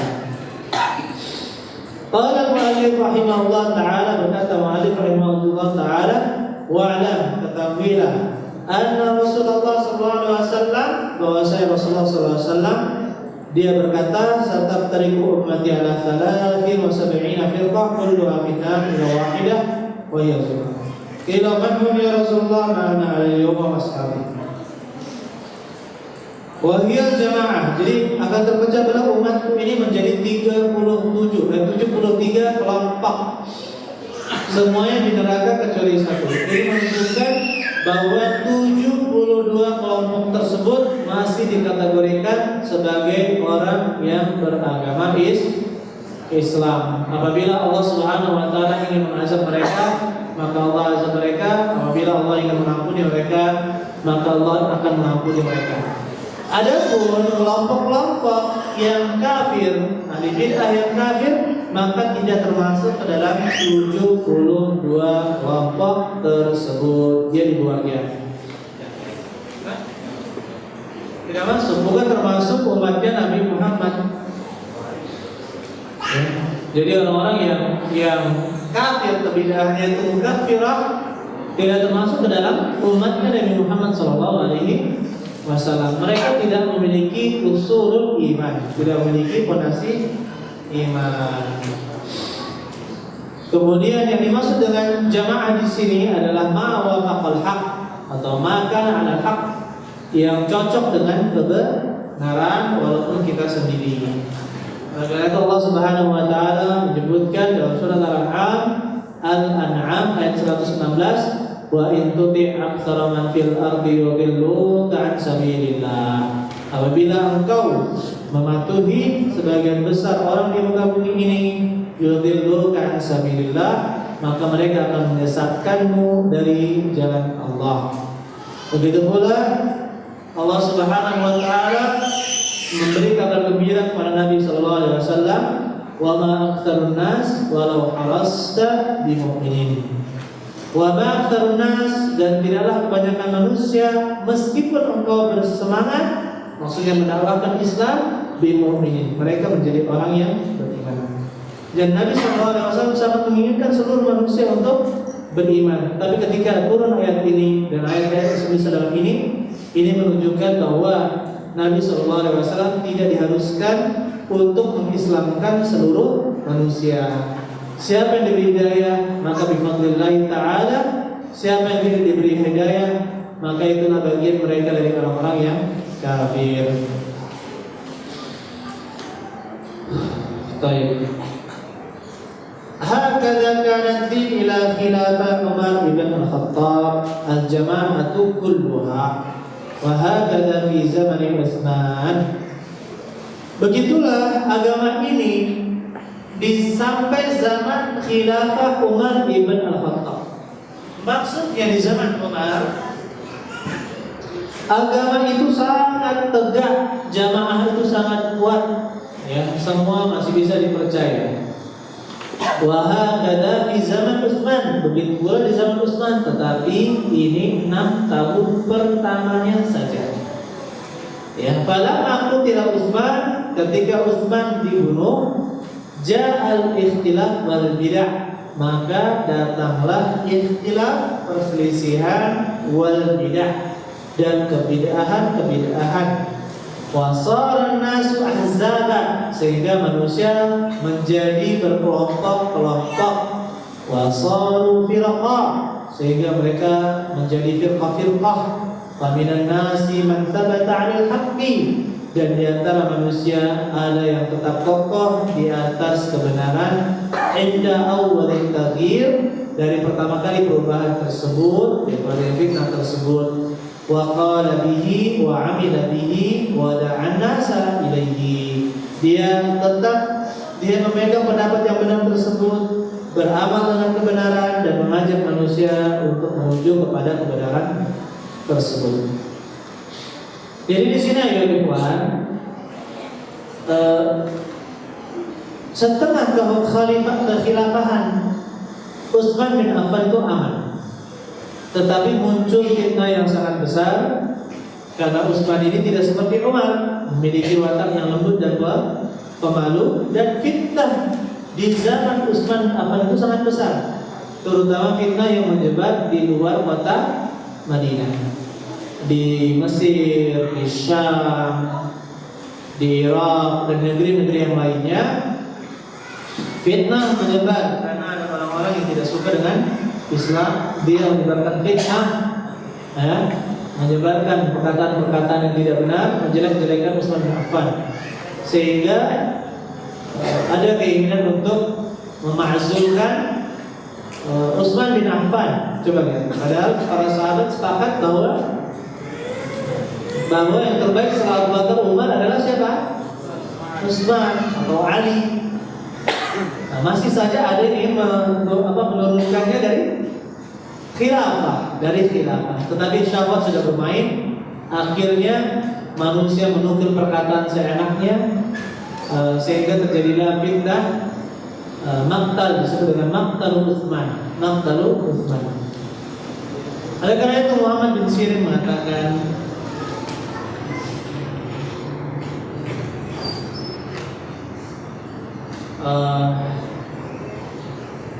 falamma waqa'atil fitnah lam yakun, kata Muhammad bin Sirin, lam yakun yas'aluna 'anil isnad. Dulu mereka tidaklah bertanya tentang isnad. Dari siapa kamu mendapatkan berita? Falamma waqa'atil fitnah, ketika terjadi fitnah, saya ulangi, ketika terjadi fitnah, maka mereka mengatakan, sammu lana rijalakum, sebutkanlah oleh kalian rijalakum, orang-orang yang membawa berita. Rijal, ya, orang-orang yang membawa berita. Maksud dari mana? Wa yunzar, dan dilihat, in kana min ahli sunnah fa yukhadu hadithuhum. Ya, apabila dia dari ahli sunnah maka dia ambil hadisnya.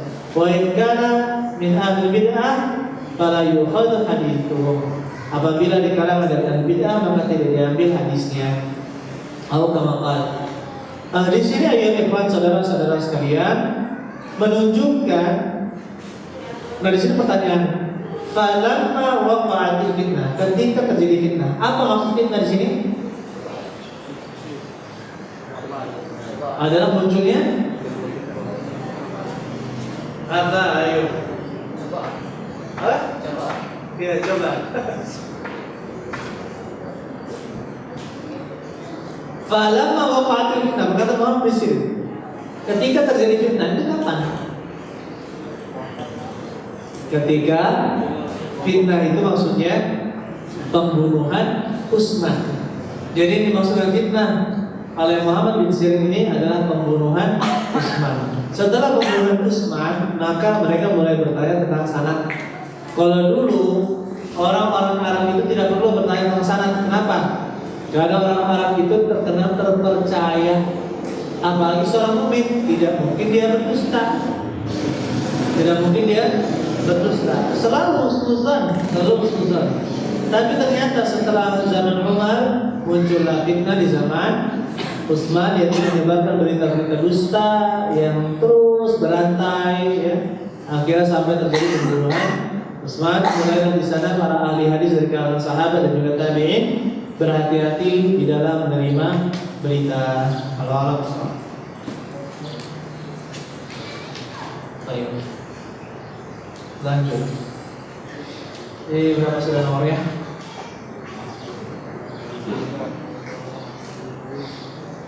Baik, ya cukup. Kita buka pertanyaan saja. Silakan, kalau ada pertanyaan. Ya silakan Pak. Yang disebut tabi'in tabi'at sahabat gimana? Apa yang dimaksud dengan tabi'ut tabi'in? Tabi' itu pengikut ya. Tabi'in, tabi'ut tabi'in, pengikutnya para tabi'in. Maksud dari tabi'in adalah tabi'us sahabah, pengikut para sahabat. Yaitu murid-murid para sahabat. Dia tidak bertemu dengan Nabi Muhammad sallallahu alaihi wasallam, tidak bertemu dengan Nabi Muhammad sallallahu alaihi wasallam. Ada yang hidup semasanya, apabila hidup di masa Nabi dan tidak bertemu dengan Nabi sallallahu alaihi wasallam, maka dia disebut dengan mukhadram. Tabi'iyun mukhadramun. Tabi'i mukhadram apabila dia kemudian ada tabi'i kibar, tabi'iyun kibar. Kemudian tabi'iyun sighar, yang besar dan yang kecil. Allah besar. Ada lagi ya? Dari Ikhwan yang pernah hadir betul? Ya silakan. Bismillah, Assalamualaikum warahmatullahi wabarakatuh. Waalaikumsalam warahmatullahi wabarakatuh. Saya bekerja di bagian keuangan. Di setiap ada tagihan yang masuk, saya bertugas untuk melengkapi tagihan tersebut agar dapat dilanjutkan ke tahap pembayaran. Beberapa bulan ini saya tahu ada satu tagihan yang ternyata nilainya dimarkup atau dinaikkan oleh proyek yang tujuannya untuk biaya yang tidak bisa dibukukan oleh proyek. Tapi Anda tidak tahu apakah memang digunakan untuk hal tersebut atau tidak. Yang ingin saya tanyakan, apakah saya berdosa karena ikut berkontribusi memproses tagihan tersebut, dan bagaimana gaji yang saya terima, apakah haram atau tidak? Syukron.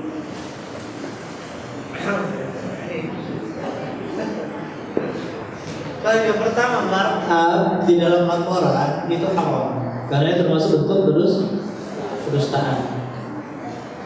Baik. Yang kedua, apabila kita melihat kemungkaran yang kita prasangka kita itu adalah kemungkaran, maka kita harus ingkari. Kita harus ingkari hal tersebut. Ya. Kemudian, apakah setelah kita tidak bisa mengingkari hal tersebut, apakah ini termasuk bentuk ta'awun kalau menolong dalam perbuatan dosa? Maka kita lihat bentuk ta'awun ya, kalau memang betul-betul di situ disuruh untuk menutup-nutupi, ya disuruh untuk menutup-nutupi, maka bentuk ta'awun adalah ismul udwan atas permusuhan dan dosa, dan ini haram. Apabila itu bukan bentuk ta'awun, artinya laporannya memang seperti itu, kemudian kita menerima laporannya, kemudian kita meneruskannya, dan itulah yang kita terima, dan kita terus nuzon, bisa jadi iya, bisa jadi tidak, dan tidak ada kita berta'awun dengan mereka, maka insya Allah tidak menjadi masalah. Ya, dosanya namun mereka juga memang betul-betul mereka berdosa. Adapun pekerjaannya apakah halal atau tidak, maka tergantung. Apabila bekerja sama dengan maksiat, maka itu bukan pekerjaan yang halal, dia harus berhenti dari pekerjaannya.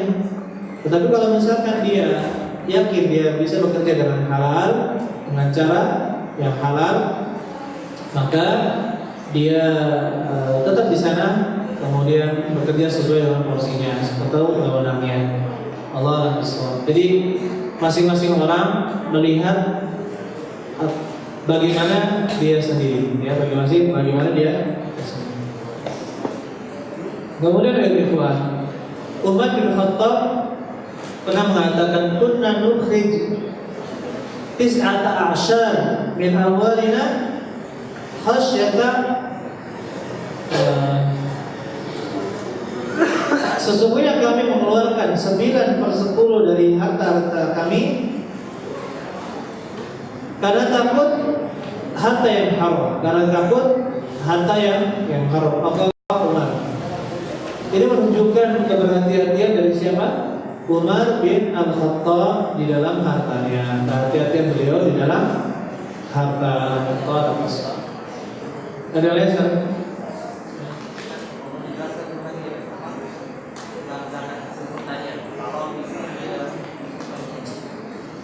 Ustaz, mau dijelaskan tentang zakat hasil pertanian. Kalau misalnya kita punya pertambakan itu zakatnya apakah setiap kali panen atau setiap tahun? Pertambangan. Misalnya kayak kolam lele gitu kan, atau misalnya kolam ikan. Oh, tambang ya, kolam. Karena panennya itu tidak setiap tahun kan, bisa jadi 3 tahun sekali baru panen, atau bisa jadi nggak sampai setahun sudah panen gitu. Yang disebut di dalam, berarti dia masuk ke peternakan ya. Kalau kolam berarti benar peternakan. Peternakan ini yang kena zakat hanyalah hewan-hewan ternak bahimatul an'am, ya, yaitu unta dengan segala spesiesnya, kemudian sapi dengan segala spesiesnya, dan juga kambing dengan segala spesiesnya, yaitu yang kambing maupun yang domba. Adapun ikan maka tidak terkena zakat. Ikan tidak terkena zakat. Adapun hasilnya, ya, kalau dia habis, dia ada hasilnya habis, ya sudah. Yang jelas hasilnya itu akan dibagi, dimasukkan ke dalam perhitungan zakat harta dia sendiri.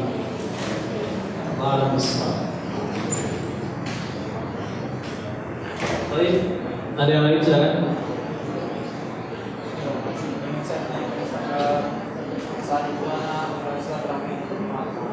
Masa? Ya, terus